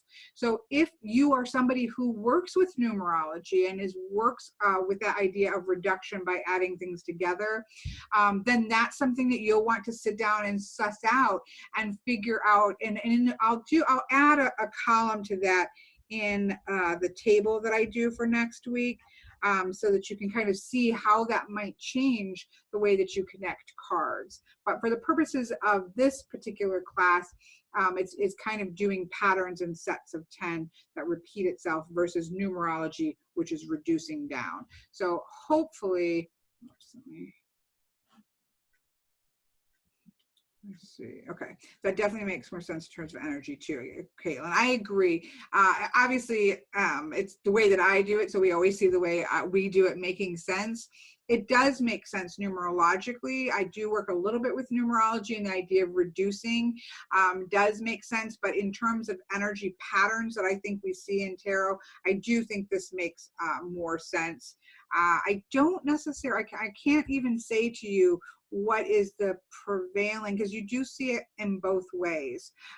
So I wouldn't say my way is the prevailing way in this. I'm not really sure. I don't think a lot of people use numerology and that idea of reducing as much. It's whether or not you come from a background of numerology where you are reducing down, adding to reduce, if that makes sense. Yes, yeah, that's why I showed you the major. Same thing with the major. So as I showed you just in the last slide, 1 goes traditionally, or the way that I teach it and the way that I read it, 1 in the majors goes with 11 because it's starting the cycle of 10 over again, whereas somebody else could say that 11 is 1 plus 1 is 2, and it would connect with the High Priestess. I don't actually think I've seen that a lot in books, but I haven't read a ton of tarot books either. So I think very often you will see again, it's just a repeat of a cycle, and so that 1 and 11 go together, and 2 and 12 go together, and so on and so forth across the majors. So Yeah, no, it was a good question, Caitlin. And again, I had a note sheet because I noticed when I was putting this together, I was like, oh, I should have addressed that last week. So I'd had a note to remind myself to readdress that. And again, I think it's all, sometimes these classes, I talk about this a lot in Lenormand, again, many people are fairly seasoned readers, and so this is just kind of a refreshing of things, but there are people in the class, a good chunk of people, to where this is newer to them, or they played around with tarot, they've made work with it, but they haven't like studied it. And so it can be a lot of information in 6 weeks. A 6-week class, if any of you taking college courses, versus a regular semester class or a spring class, which is 6 weeks, there's a lot of information dump, a lot of information that gets in, and there's always that part in which it gets where you're kind of overloaded and you're like, oh, like this, this doesn't, I'm not sure where we're going with this. But then there's also always that point, or hopefully you hope for that point in which you kind of pull the string and everything kind of pulls together. So we're kind of setting these stages and then seeing how do those all snap together, which I hope happens next week when we kind of pull all this number and these cycles together into the minor numbered cards. And then in the last 2 weeks, when we really start to work with it in a practical basis, I feel like it starts to pull together. So for those of you who are newer to tarot and you're thinking, what are we talking about, right? Or just feeling a little bit of overload, just work through it. Again, these videos can be watched back over and over again. And I think that by the time you get through the end, you have those moments of, okay, I'm seeing this, I'm seeing how this is all coming together. So just breathe deeply and enjoy all the numbers, right? But that was a good question. I appreciate it, Caitlin. So let me get out of this sharing. Okay, that was Caitlin's question. And then Sean Marie, we talked about, she asked about the reversals of news again, and with reversals, and we'll talk about that a lot more in the, I guess it would be the 5th week when we start to work with, okay, how we're going to start laying cards on the table, really working with the connection and the narrative of this, of a reading. But reversals, I do not personally use reversals, because I personally feel when you start to see all these cards come together, I do think that one of the beauties of tarot for me personally is that it is very balanced in its upright position of 78 cards. I think it's for me, it's one of the beauties of tarot, is how beautifully balanced the whole thing is. And some of that has to do with numbers, and that idea of even numbers and odd numbers being disruptive numbers that kind of shake, not always bad, that does not mean bad, but it shakes things up. And you'll start to see those patterns where odd numbers have a bit of some kind of a shakeup in some way, some kind of a growth. Even growth is a shakeup, right? So number 3 is growth. That's a change. That's a shift in energy. And you'll see that across the odd numbers, whereas the even numbers, you will see much more of, okay, something shook up, now it's stabilizing. Something shook up, now it's stabilizing. And you can see that. So when you start to watch those patterns, I just don't personally feel that there's a need to reverse that, because I feel like it's built into the system. And I also think that you should always be looking at light and shadow. You should always be seeing what could this card be telling me in a light sense, and what is this message that it could be telling me in shadow, because it should always be in some of each. That always is part of it. And the third thing is, for me, with why I don't use reversals, is that the question should also then hone that in. If I'm asking for what's stopping me from moving forward, great. If I'm saying what are the things that are supporting me, that automatically puts things in light. So our questions and asking good questions should also hone in what's light and shadow. But there is a huge and long tradition. Again, we saw that back, I think, to 15 or 1600s of talking about reversed meanings, as certainly in cartomancy. So there is a very valid tradition of using reversals. And the key to that, though, is figuring out what does that mean to you and apply it consistently across every time you get that card. What does that mean as a reversal? Is it just an emphasis that says, okay, pay attention, there's some extra energy? That's my personal favorite with, because you're still then applying everything that we've learned. The balance is there. We're looking at light and shadow, but it's putting an exclamation point that says, you know, energetically, something has literally flipped this on its head, and so I need to pay attention. Or is it just flipping the meaning around, which doesn't, you know, if it's a good card, it flips it negative, but if it's a negative card, that flips it positive. So that's just a way. And I really do, like I talked about before with reversals, I do really agree with Benabel Wen that the use of reversals often has to do with your brain. It has to do with whether that is going to help you in the flow of getting a message, or like myself, it's going to hinder you because my brain's going flip it over, flip it over, flip it over. I can't stand to have the card being flipped over. I'm out of the moment and I'm not getting the message. So some of it comes down to personal brain chemistry, crazy brain or not crazy brain. So in terms of that question about reversing the news, that's really going to be honed in on how you view, if you use reversals, how you view reversals. Is it a negative of the card, or is it an exclamation point of the card? You know, what is that? So we answered that. That was that. We talked about Sean Marie's. I love that with connecting those. Okay. So I think I've answered the past questions, but does anybody have any? Oh my goodness, look at our time. Well, that's because we had 16 cards, which is good. But does anybody have any, because if not, oh, I wonder if I can do that. It'd be fun to just flip the camera down and maybe just lay some cards out and see how quartz could come up. Again, people have to leave, can leave. And if you want to think about any questions, feel free to think about questions or throw them in there. Take a big drink. And here, we'll just use a small deck so we can see it. I'm not sure. I usually have, for Lenormand, I had something set up to do hands, which I am going to be doing in the last two, but I don't have it set up. So I'm going to try something and we'll see if it works or not.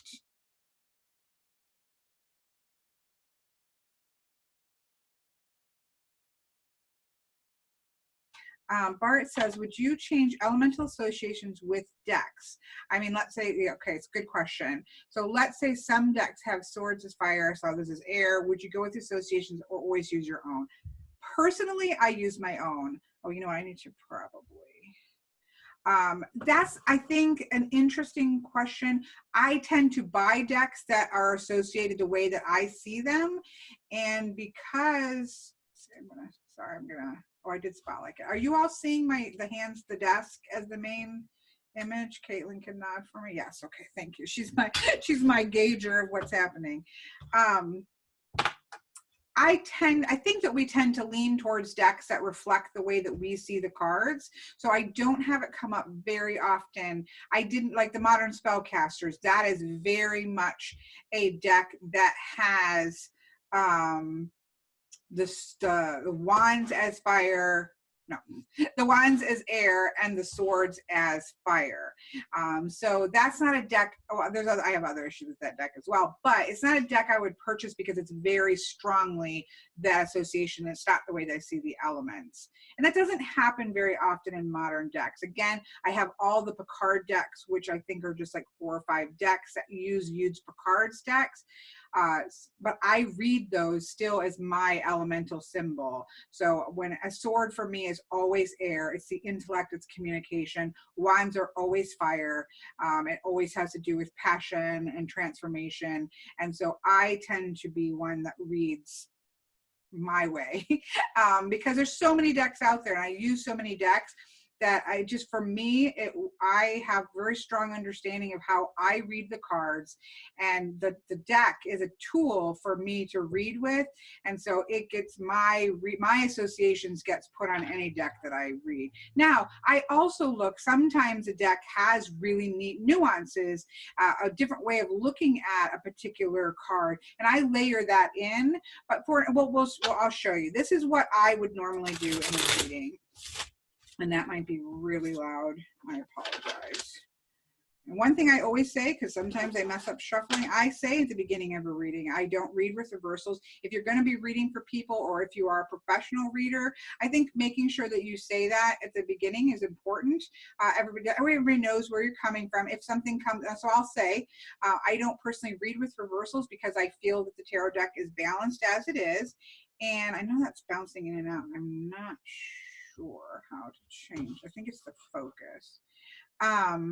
And then I will say, if a card comes up reverse, it's because I've shuffled badly, and all I do is flip it back upright. And so I just always make mention of that in a reading. I'm looking at my settings right here because I think it's this autofocus. Okay, we'll try that. I don't know why I said that. I now got myself in a rabbit trail.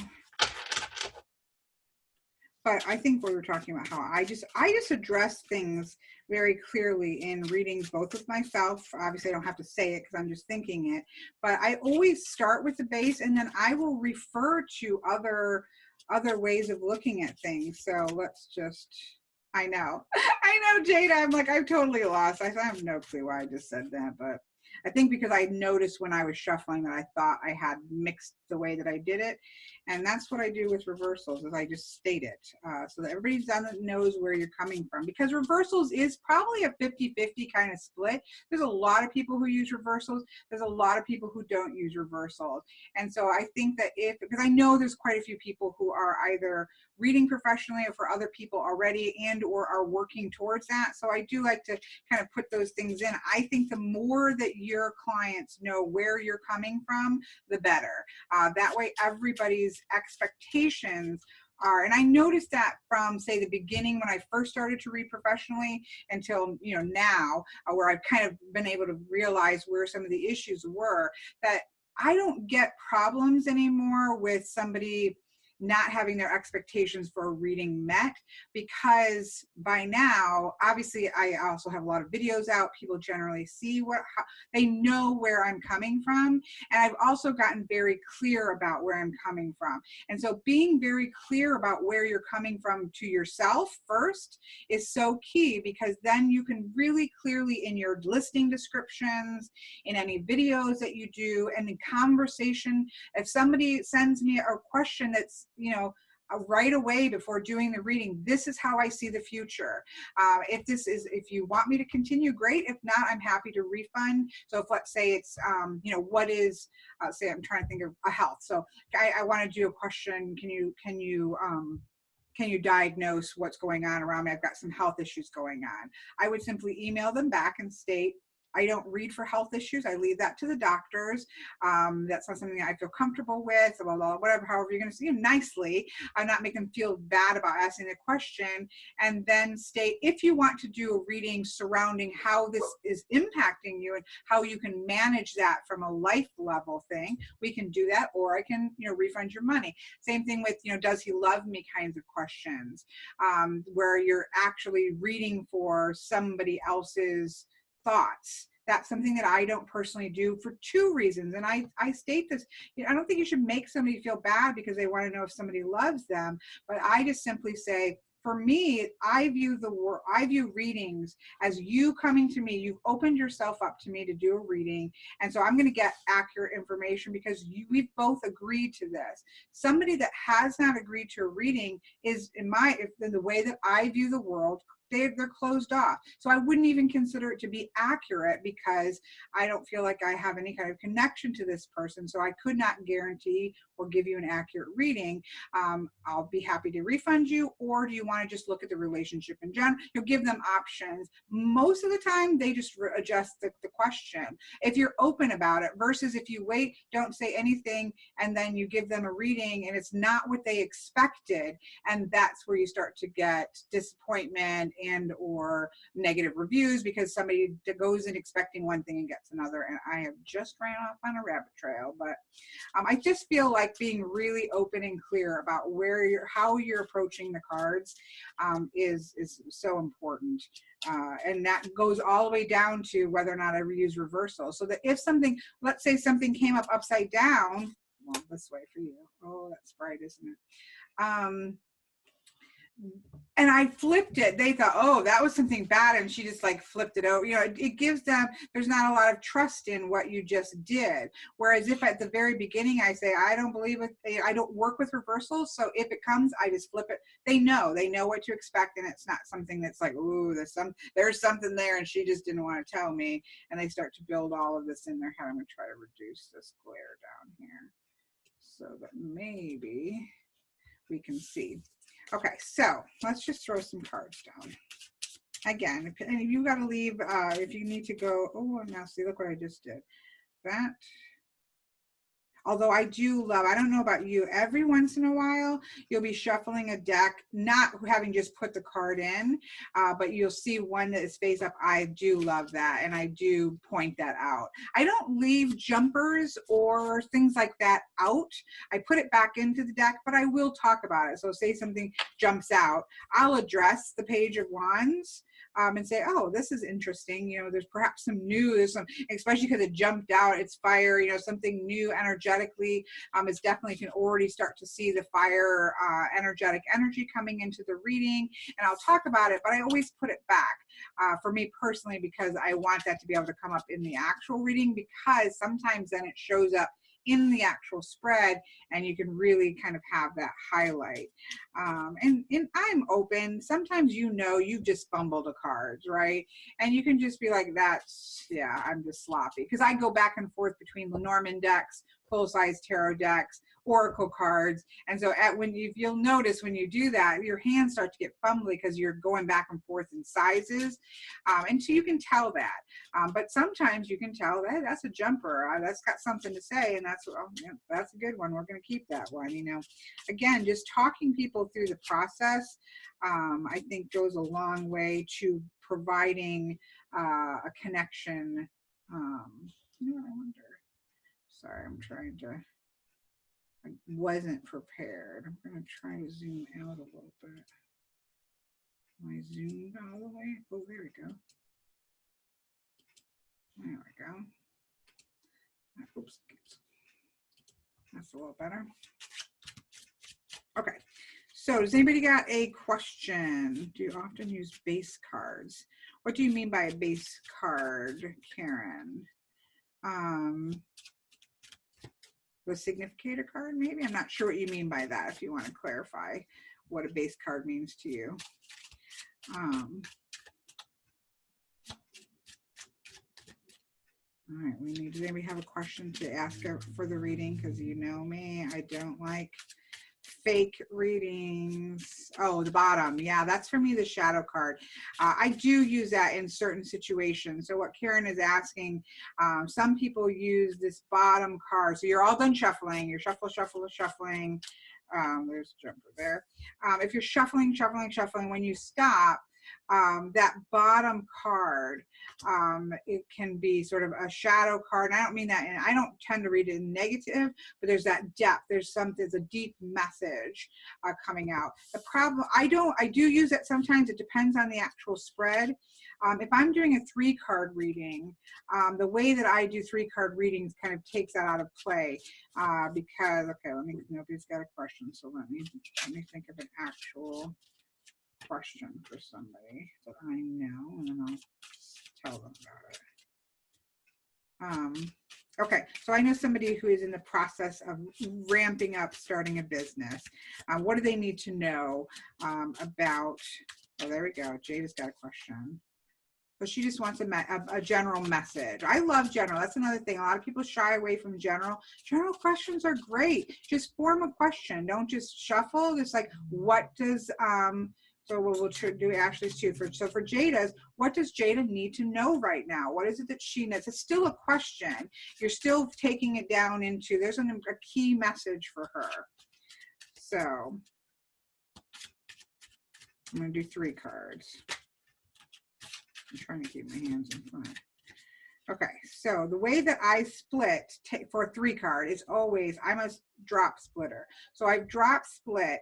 The part that's over here is my first card. So there we have, oops, oh, we're gonna have to, I'm not good with upside down.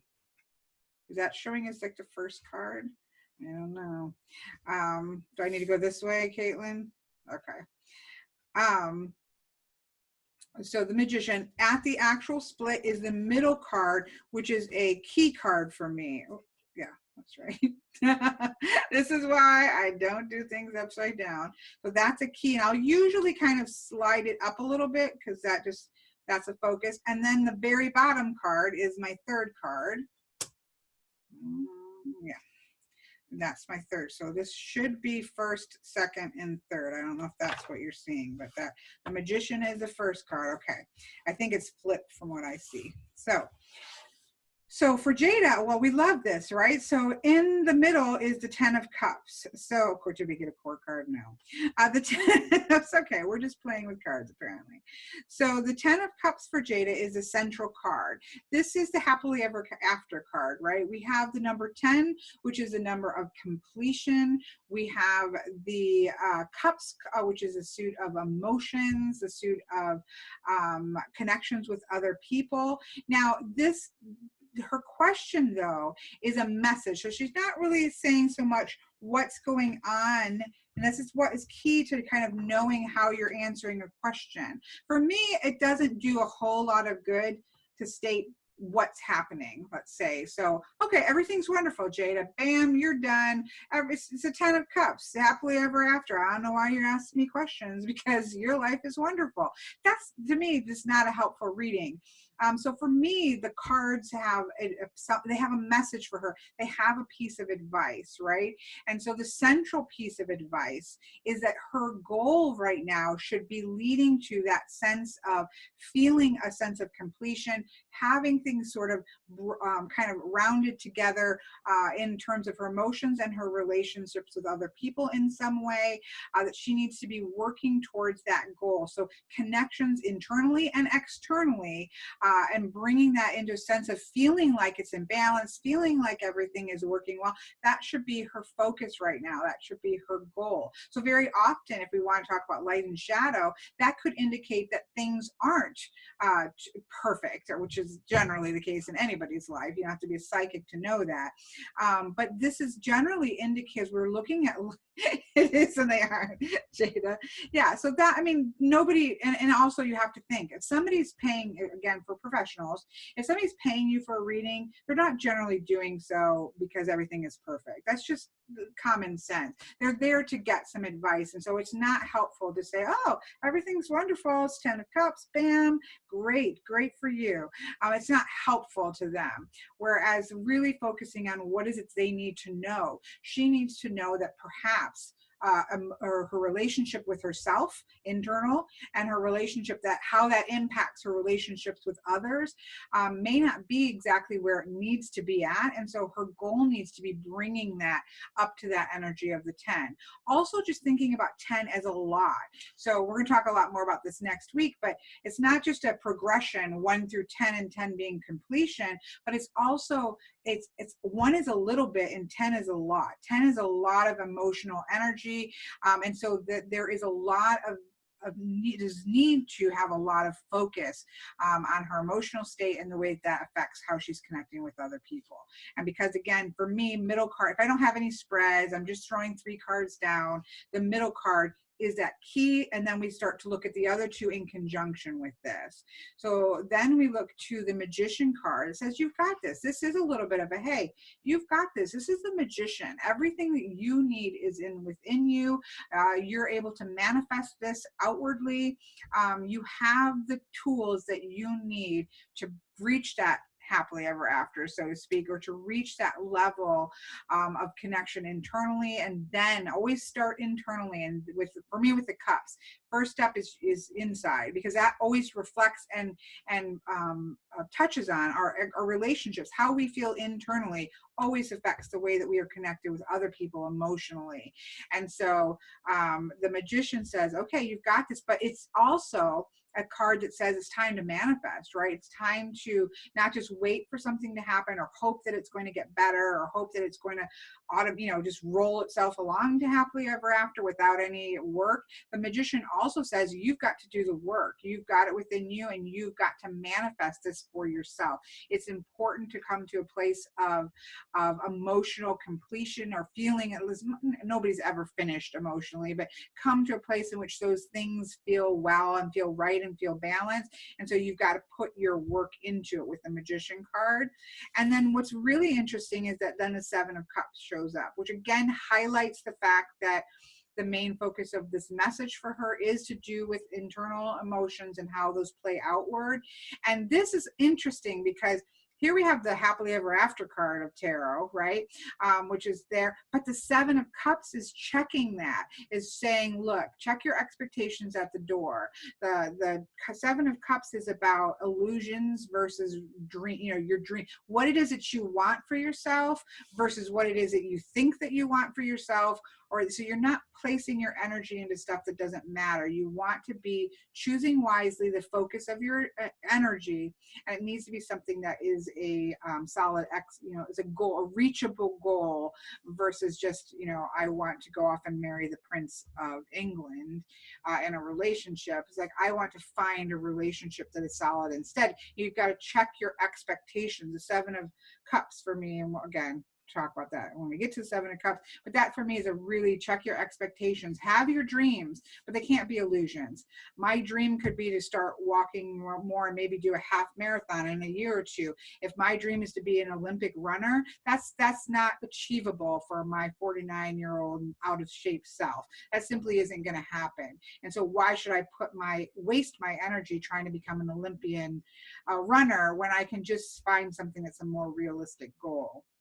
So anyways, that is how I would look at that, which has no 4 cards. Sorry, Jada. Let's see. Ashley says, where should I focus my spiritual practice? Okay, so let's play. This is for me, like, this is the fun stuff. It's like you can talk tarot all day, but start putting the cards on the table. That's where the fun is. And I feel like and for our new people, that's where the hang up is that you just get so invested in reading books and taking classes, which is great. I'm glad you took the class, but at some point you have to get the cards on the table and just enjoy it. It's so it's where the magic is. It's where the fun is. It's why we spend all this time. Mia, I don't even have to be a psychic to say, yes, you are going to get this. Remember that, especially even in this class, right? And I know you're joking, but I still want to say this for people. Some of you are at the beginning of your journey. Some of you are at the middle. Some of you are farther at the end and you just want to kind of put some infusion into your reading.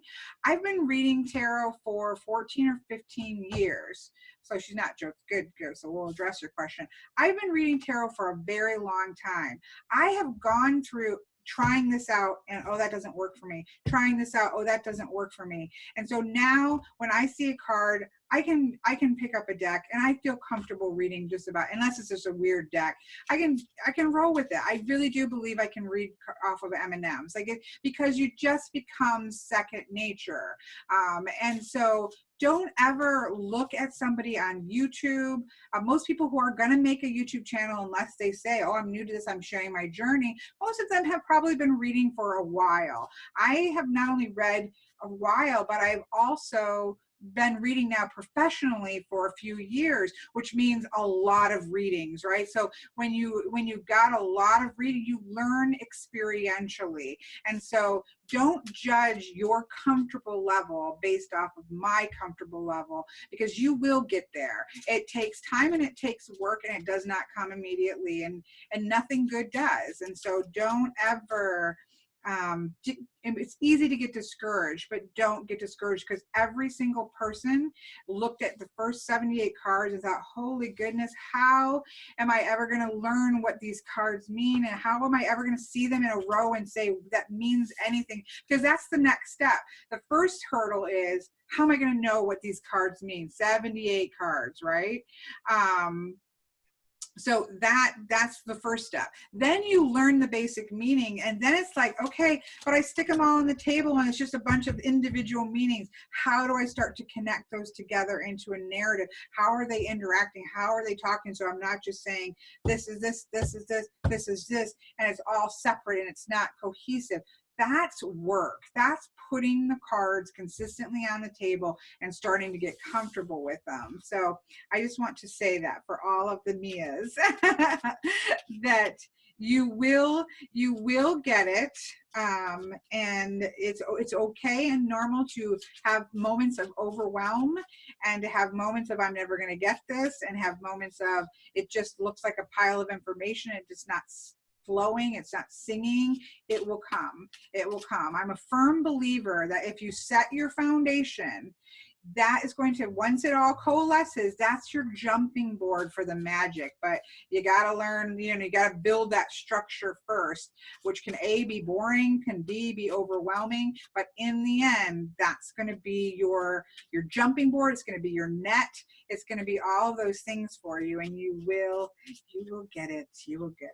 What am I'm actually answering somebody's question too. I love that though. That's a good thing to say, because Mia, if you're feeling that way, you're not the only person feeling that way. And we all, I think you can be reading for 20 years and have those moments when you put the cards on the table like, what, you know, what is going on? And that's okay too, to say, you know what, I have no clue what you're saying right now.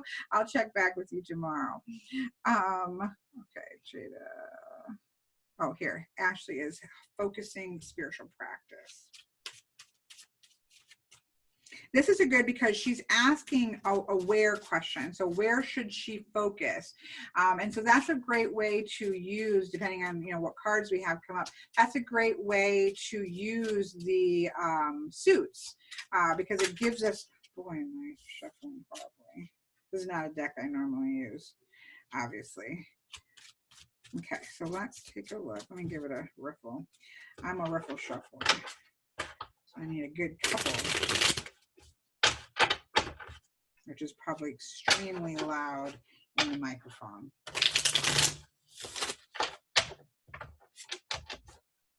Okay. Oh, this deck doesn't like me.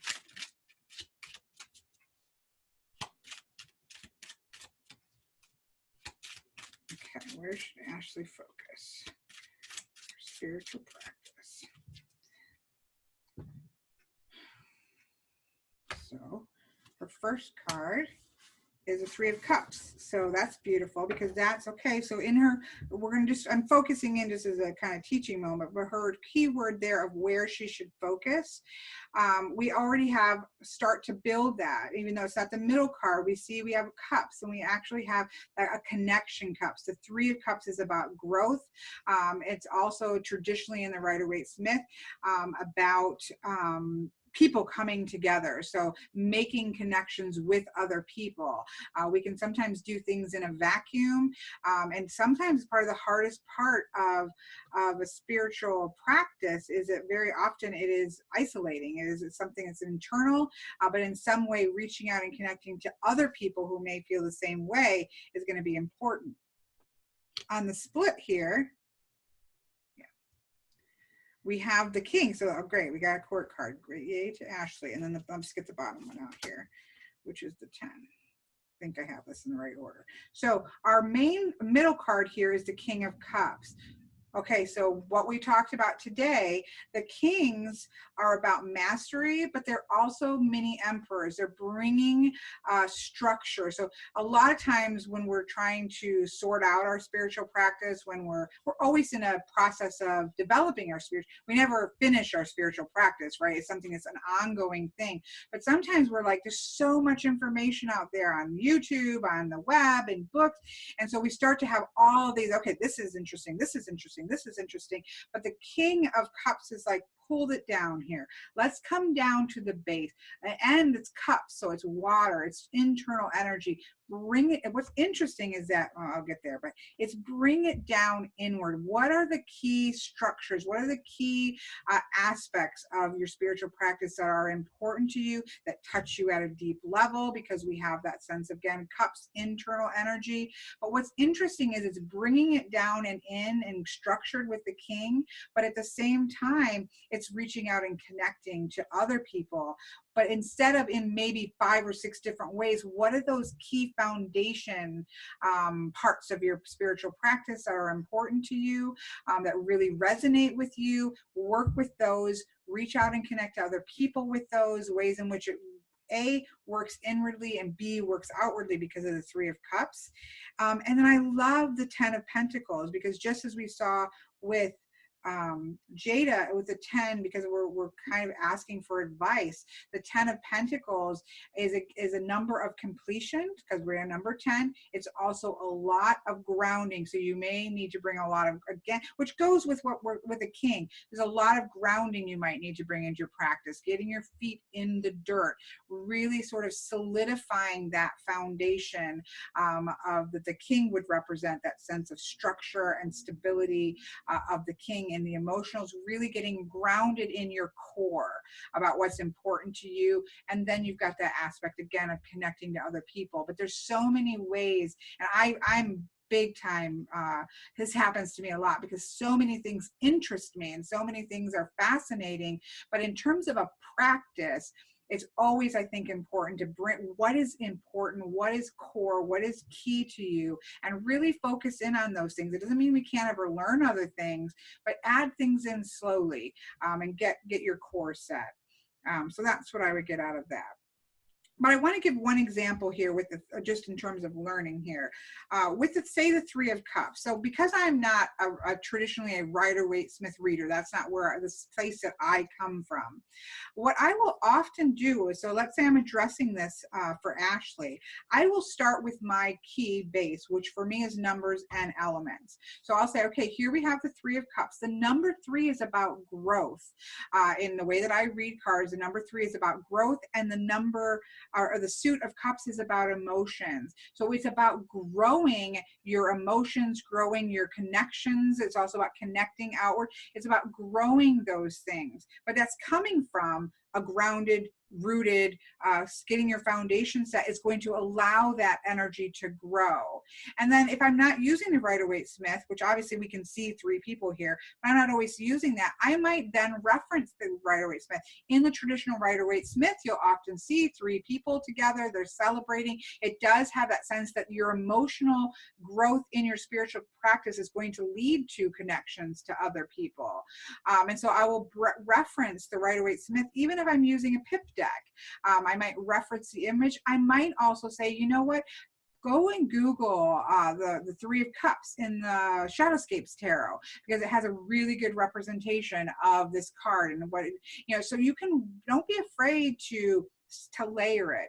People are very capable, if you're methodical about it, people are capable of seeing nuances. So my base message for Ashley is that from the stability, from kind of grounding and structuring her spiritual practice is going to come emotional growth in the area of her spiritual practice that will, as we see with the Rider-Waite-Smith, then lead to more connections and being able to connect outward with other people, but it comes from that internal structure. So you can layer those things on there in the middle of a reading if you're really clear about it and comfortable in what you mean. They're going to not think that you're being sloppy, which could come up with like, okay, well, does it mean growth or does it mean going out and celebrating? Well, it means both. It means the core is that you need to grow those emotions so that then that connection can take place. And if you're comfortable with those layers, it will transfer to the person that you're giving the message to, that you're not being sloppy, you're giving them layers. So that's something that I routinely do, because I often will read with a pip deck that doesn't have 3 people, but I know the Rider-Waite-Smith, and so I'll reference the image of the traditional image. And it, you know, I've never had somebody be confused about that or say, okay, you don't know what you're talking about, you're using it. You know, if you're comfortable with your meanings, it can mean both. It doesn't have to just mean one thing. That's the beauty of tarot. We're layering things onto it, and trust your instinct in that moment of the reading to say what you have to say.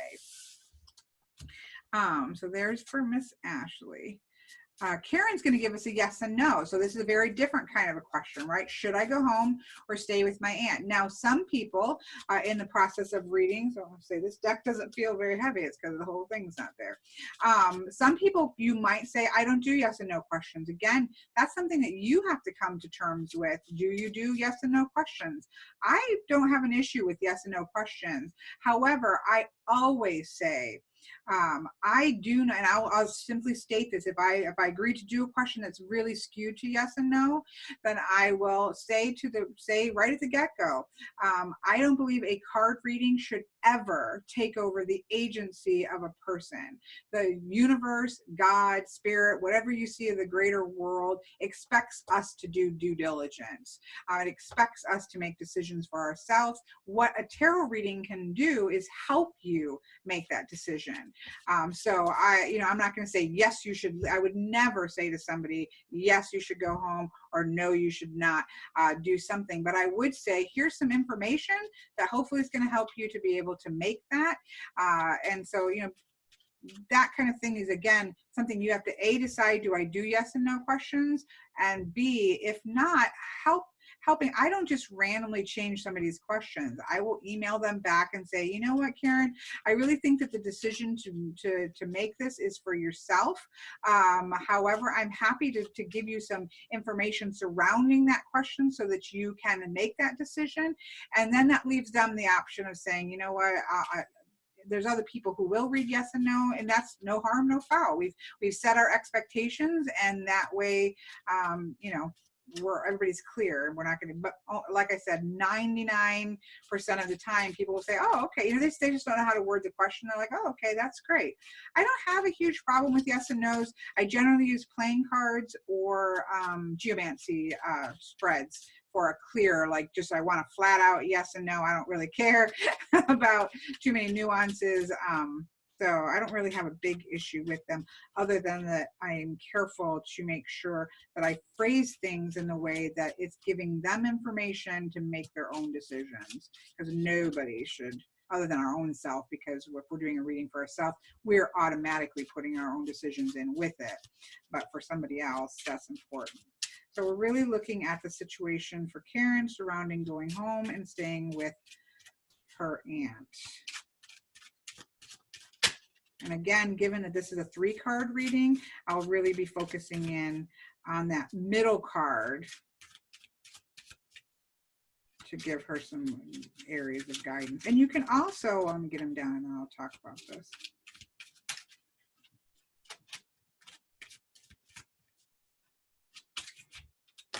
Oh my gosh. Problem is, it's twofold. I'm trying to keep my hands at a weird angle so you can see, and I guess you really don't need to see me shuffle. There we go. Oh my gosh. We're about to change decks because this is bugging me. This is bugging me, bugging me, bugging me. I'm going to use the right away. Sometimes a good riffle shuffle tames down the energy.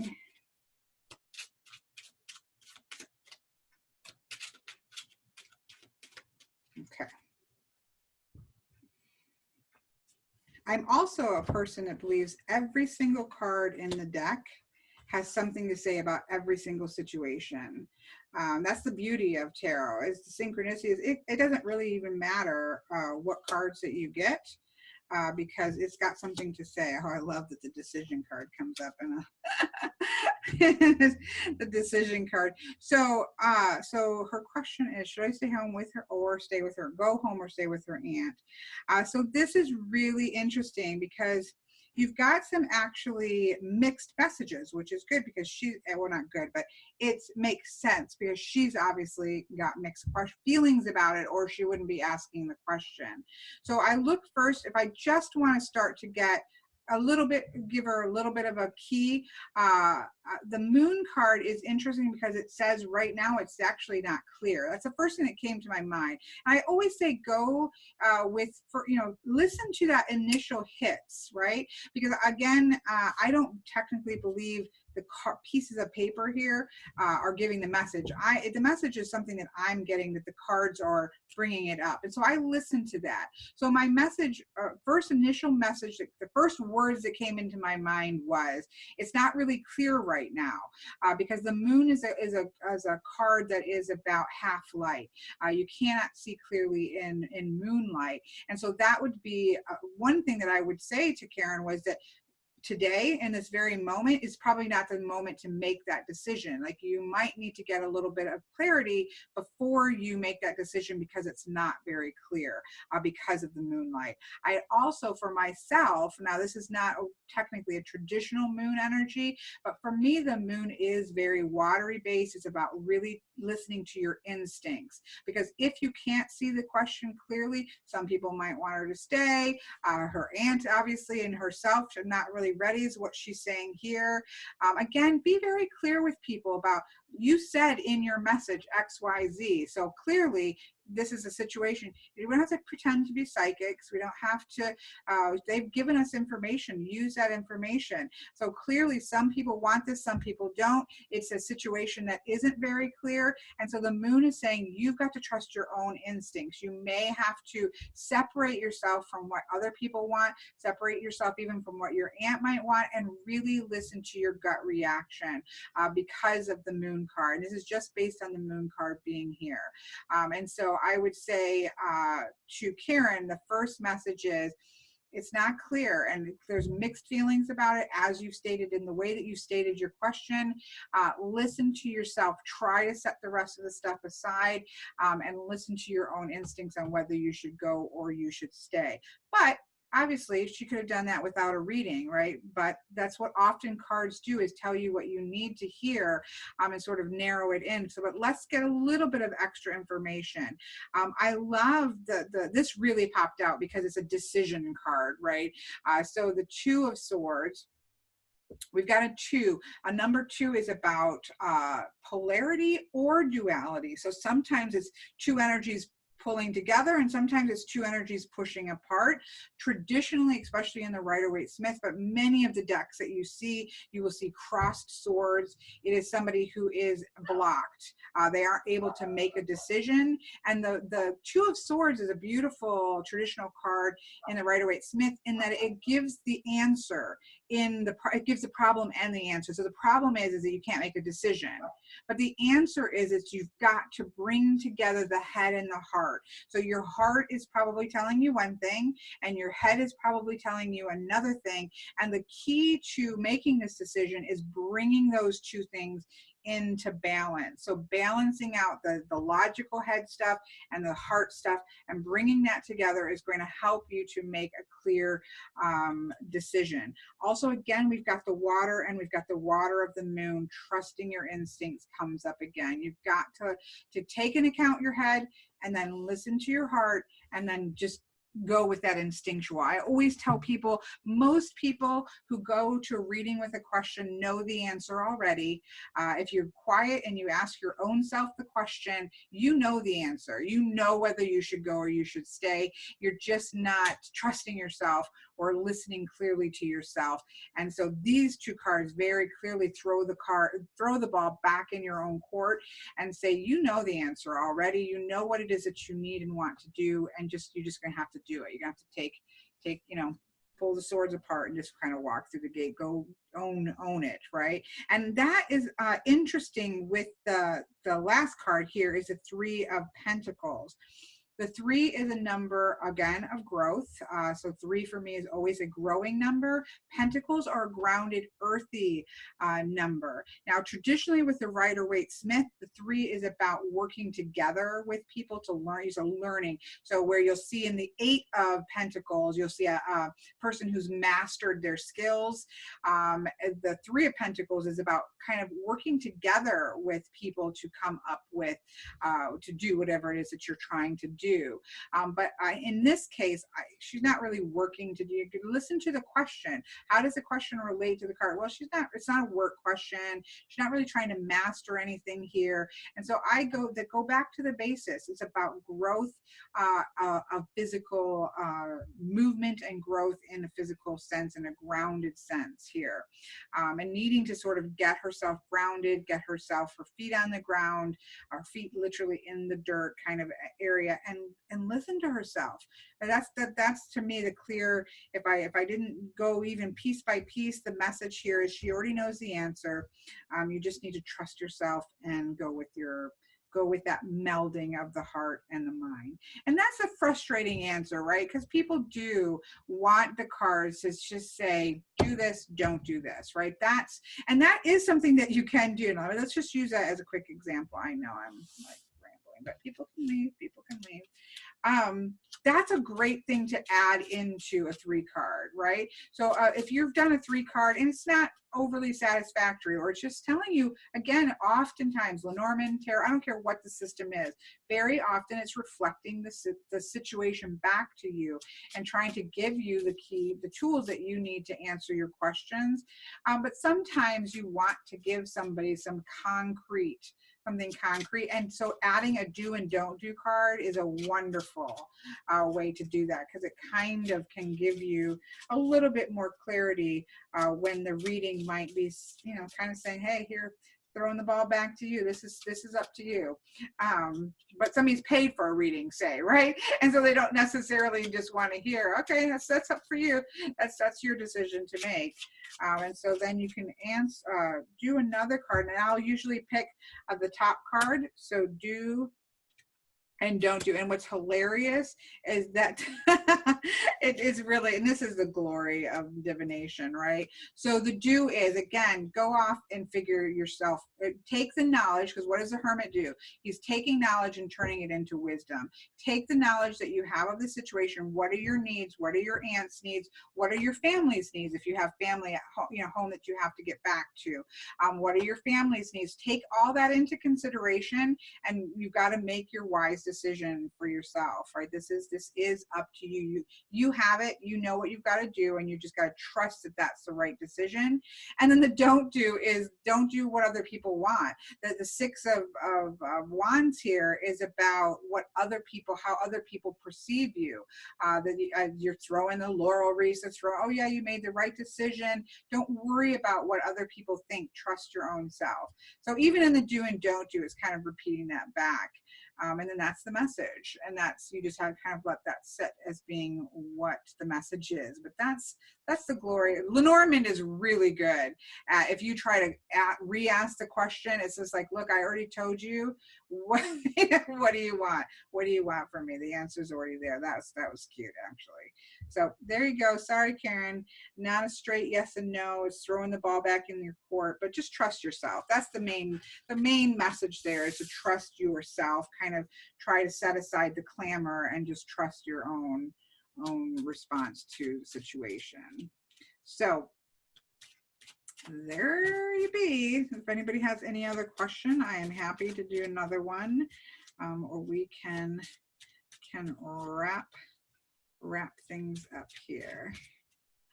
Karen, like, thank you for throwing the ball back at me, Tarot.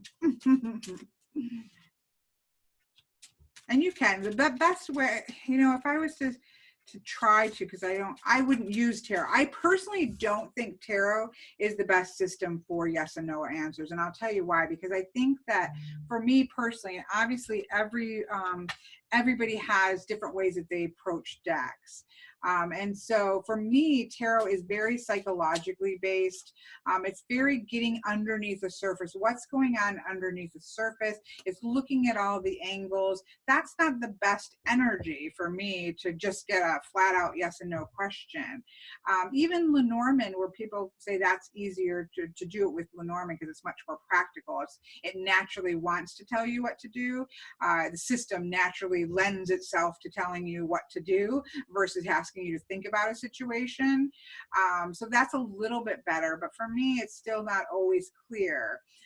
but something like playing cards where you can simply look at two blacks and, you know, there's two blacks and a red, and you can say, okay, well, that doesn't look like that's a good idea. You know, the answer is probably no.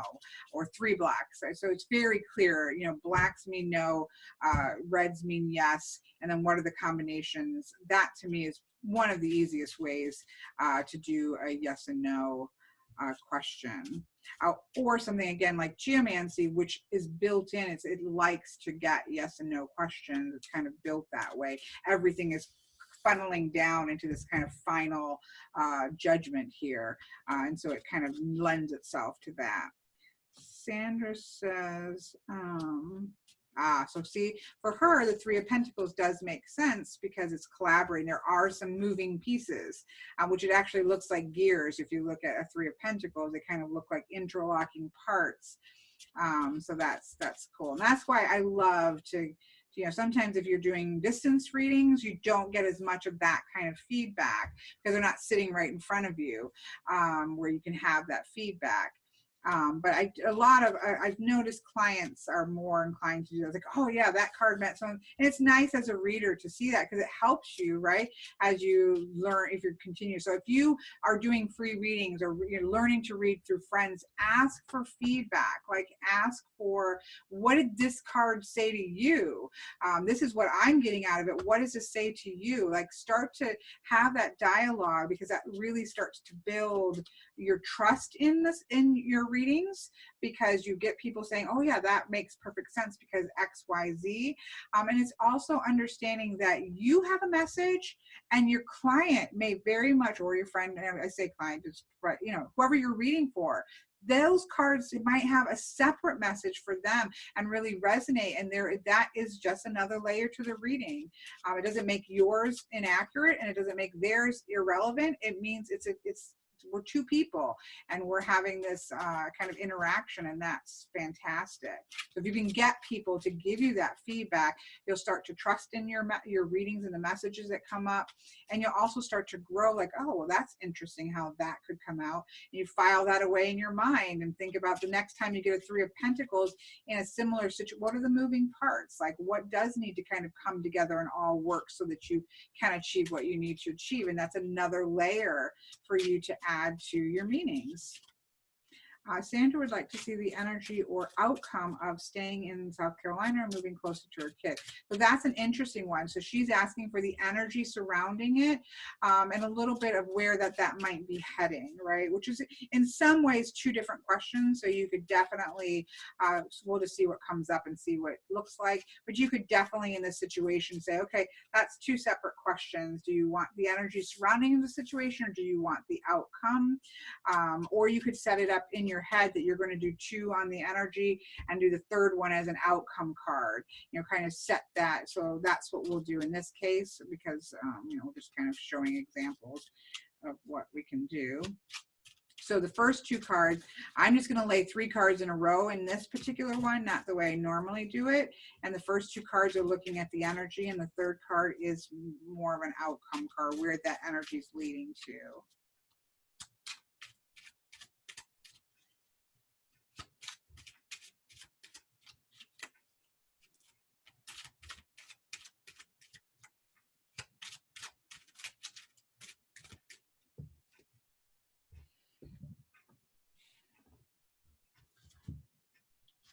So let's see. All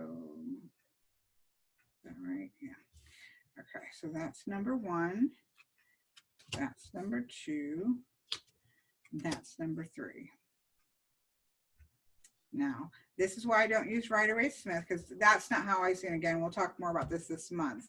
And if you're using a Rider-Waite-Smith deck, but you read numerologically or through numbers, you do have to, again, do some explaining. And you just need, you can use Rider-Waite-Smith and you can change the meanings if you are comfortable in your meanings so that you can explain it to your client. So we're going to take this step by step here. This is going to set out here. So these 2 cards, we're looking at the energy of the situation of staying or moving, this whole, you know, where am I going to be? Where should I be? We're looking at the energy. What's really interesting is that we have the 8 of Cups, which is a, traditionally in the Rider-Waite-Smith, it is a movement card. So we have the Six of Swords, which is a movement card, away from a difficult situation towards a better situation.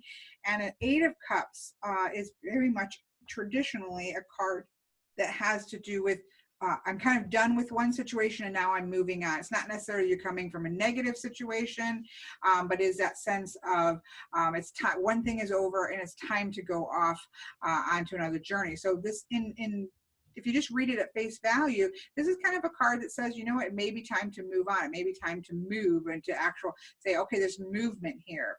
However, we do have the Five of Swords. And the Five of Swords, whether you're reading it Rider-Waite-Smith, or what you can see is discord. The Five of Swords in the Rider-Waite-Smith is very much a card about winning, but at what cost? So, you know, this you may make a choice and make a decision, but there's going to be a price that, like, either way that you go, there's going to be difficulties. It's not an easy answer here because there's going to be a little bit of disruption and upset in either direction that you go. So you can look at that. Numerologically, you're looking at a 5, which is a disruptive number, and you're looking at the mind. So we have to always, I think, especially for reading for others, kind of always repeat, because people see swords and they think war and conflict and fighting, but this is war and conflict that is going on in your mind. And so we always have to bring it back to that mental sphere. So as she said, and I would say that if that was in my message from the person, you're really torn about this, and it shows. The Five of Swords is here. Mentally, this is something that you're really struggling with, that you're probably internally leaning more towards heading out to there and going. But you're really conflicted about this, and either way that you go is probably, there's not a perfect answer. There's going to be ramifications on either way that you go. But then, so if we look at this strictly as Rider-Waite-Smith, we have a card, so, and then I'm going to come back and do it the other way. So if I look at this straight from Rider-Waite-Smith, we have a movement card that says it's time to go. It's time to pack up and go. It's going to be conflictive. Your brain's not going to be steady on it. It's not the perfect answer, but it's time to go. Would be the basic energy surrounding this. And then, but where is that leading? The Three of Hearts. So Rider-Waite-Smith, Three of Hearts. The Three of Swords. Rider-Waite-Smith, this is a card of loss, right? This is a card of heartbreak. It's going to be painful. So it's time to go. It's time to shift things, but there are going to be some painful side effects to this. It's not going to be all wonderful going forward right now. So you could either use this as a decision to wait. This may not be the perfect timing for it. You might be starting this energy of needing to go, but right now it's just going to be difficult. This isn't going to be easy for you. So that's Rider-Waite-Smith, straight up Rider-Waite-Smith. The way that I read the cards, we're looking at the 8, which is number 8, is a number of mastery. It's a number of sometimes stagnation, because you have 4 plus 4, feeling hemmed in almost, which is really the opposite, right, of what you're thinking about a movement card with Rider-Waite-Smith. It's about feeling trapped. But again, it comes to the same answer, right? Because emotionally feeling trapped by the situation, let's say feeling really surrounded by the situation, causing you distress. So mental distress. It's really the same sort of answer, except for that you don't have that clear, yes, you should go. We're going to get to that in a second. So we could read this as really feeling trapped by your emotions and really being in your head, things being shook up. So you may not be in the best position. Again, it comes to the same answer. You may not be in the best place to make a decision, because on one hand, you're feeling trapped. Your brain is feeling like, whoa, I don't know what I should be doing here. But then let's look at the Three of Swords in outside of the Rider-Waite-Smith system. The number 3 is about growth. and the number of the swords are about the mind. So the Three of Swords is growth of the mind. The problem that I personally have with the Rider-Waite-Smith is that we're only looking at growth coming from heartbreak. And for me, the Three of Swords is just about growth of the mind. It might come from a difficult situation, which we can already see with these two cards. It's a difficult situation, but it's going to produce growth. So in terms of the Rider-Waite-Smith, looking at this is saying the outcome is a little dicey here. This is going to be painful. Looking at it from more of a pip style deck reading, the outcome is growth. And, you know, difficult situations, painful situations can give us growth. It's not the best way to grow, but it does give us growth. So again, you can get to the same overall message, whether you're reading one version over the other, and especially if you're taking both of them into account. So either way, I would say to you, Sandy, that you are definitely conflicted about the situation. So that to me right away says you need to take a step back and take a breath for a minute and sort of get your mind in a little bit of a calmer place so that you can make a better, more rational choice, because you're really feeling conflicted.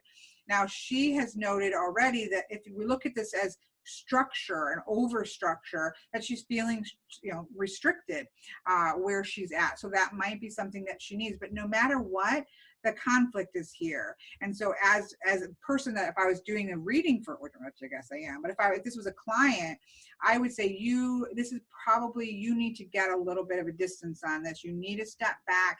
You might need to talk to a friend or somebody that knows the whole situation that can help you to clarify, settle your brain down a little bit so that you can make that decision. But either choice that you make, it's not going to be perfectly easy, but you are going to, there's going to be growth that comes out of it. I don't see, you ask if this is your fears coming up. The Three of Swords to me has nothing to do with fears. You could be, in the Rider-Waite-Smith tradition, I guess you could be afraid of what you're going to lose because it's a loss card. So you could, but we didn't ask for fears in this position. We asked for outcome. Where are things heading? And so you can either see this as, it's going to be difficult whether you stay or you go, but you're going to learn from the experience. But as a reader, I would say you need to get a little bit more clarity and a little bit of a step back perspective so that you can make a better decision, because you may not be in the best place to make a major decision like moving until you sort of really take a breath, tamp down the emotions, not tamp them down, but, you know, bring those into check a little bit and get the mind a little bit more into check. So that's how I would read those. But you can see that why, just in terms of a lesson, sorry, Miss Sandra, for the lesson aspect, but the lesson is that there are cards in which whether you read Rider-Waite-Smith, strict Rider-Waite-Smith, or you read in another way, it's important to know what you're going with, because otherwise you could get very different answers for an outcome card or something like that.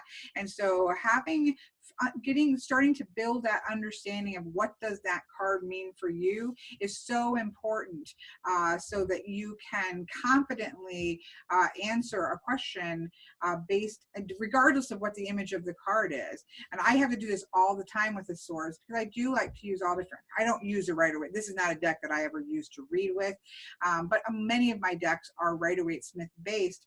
And I often, with the Three of Swords, the Ten of Swords, I have to say, I know what the picture is, but this is what it means to me. And you can do that, and people are perfectly capable of getting around that. But I do lean towards decks that are a little bit more neutral, so that it's not such a, especially the Ten of Swords. That's so different than how I read the Ten of Swords, that's really hard. I know there's 10 swords in a body and there's blood on the ground, but this is what it really means. It's a hard jump to make. And so knowing how you read the cards, and especially for clients, using a deck that is going to make sure it reflects how you see the cards is going to be really important, because I would use a deck that would perhaps have a more neutral Three of Swords, and especially the Ten of Swords. Again, we'll talk more about that with the minors next week. But hopefully that helped for you at all, Sandra, as well as a as well as a bit of a lesson there. So I'm going to wrap this up because we are now coming at our apparently traditional 3 hours. All the lesson's been done. In all fairness, I'll switch myself back here. In all fairness, I actually got done early. Oh wait, this is just because it's here. I actually got done with the lesson part early. We just had a readathon part, but I do think that that can be sometimes just as helpful, and I can see my messy apartment, can be just as helpful as talking about the academics. So all right, I hope that you all have, I know we're all whopper-jawed and it's dark because I darkened everything down, but I hope that this was helpful in some way. We will be talking about the minors next week, sort of bringing everything full circle and kind of hopefully pulling that string that pulls everything together. And then the last 2 classes will be very much like what we just did there, where we're just going to be doing some different spreads just to talk about different ways in which spreads can be helpful, and just really working with the cards and seeing the way that you can make connections and build a narrative, focusing on question, all those things surrounding like actually getting cards on the table and reading. So that's kind of where we're going, because this would be the halfway point. So that's what the second half is going to look like. And I look forward especially to the last, because that to me is enjoyable, like to just get the cards on the table and let's just kind of play with what these mean, because I think that that can be quite helpful. So I'm going to let you go, and I will see you guys all later. Have an absolutely wonderful rest of your weekend, and I will try to remember all the different things that I said to link. If I forget something and you're waiting for it, don't ever hesitate to email me back. Again, if you're watching this or if you're still here on the next, and I'll write it in the email, but make sure that if you can take a second, you don't have to write a lot, just kind of reply that you got the message, because it's going to have that permanent link. I just want to be able to then follow up with people I don't hear back from, just to make sure everybody's got a solid place to get their link. So I will talk to you guys all later, and have a wonderful, wonderful weekend.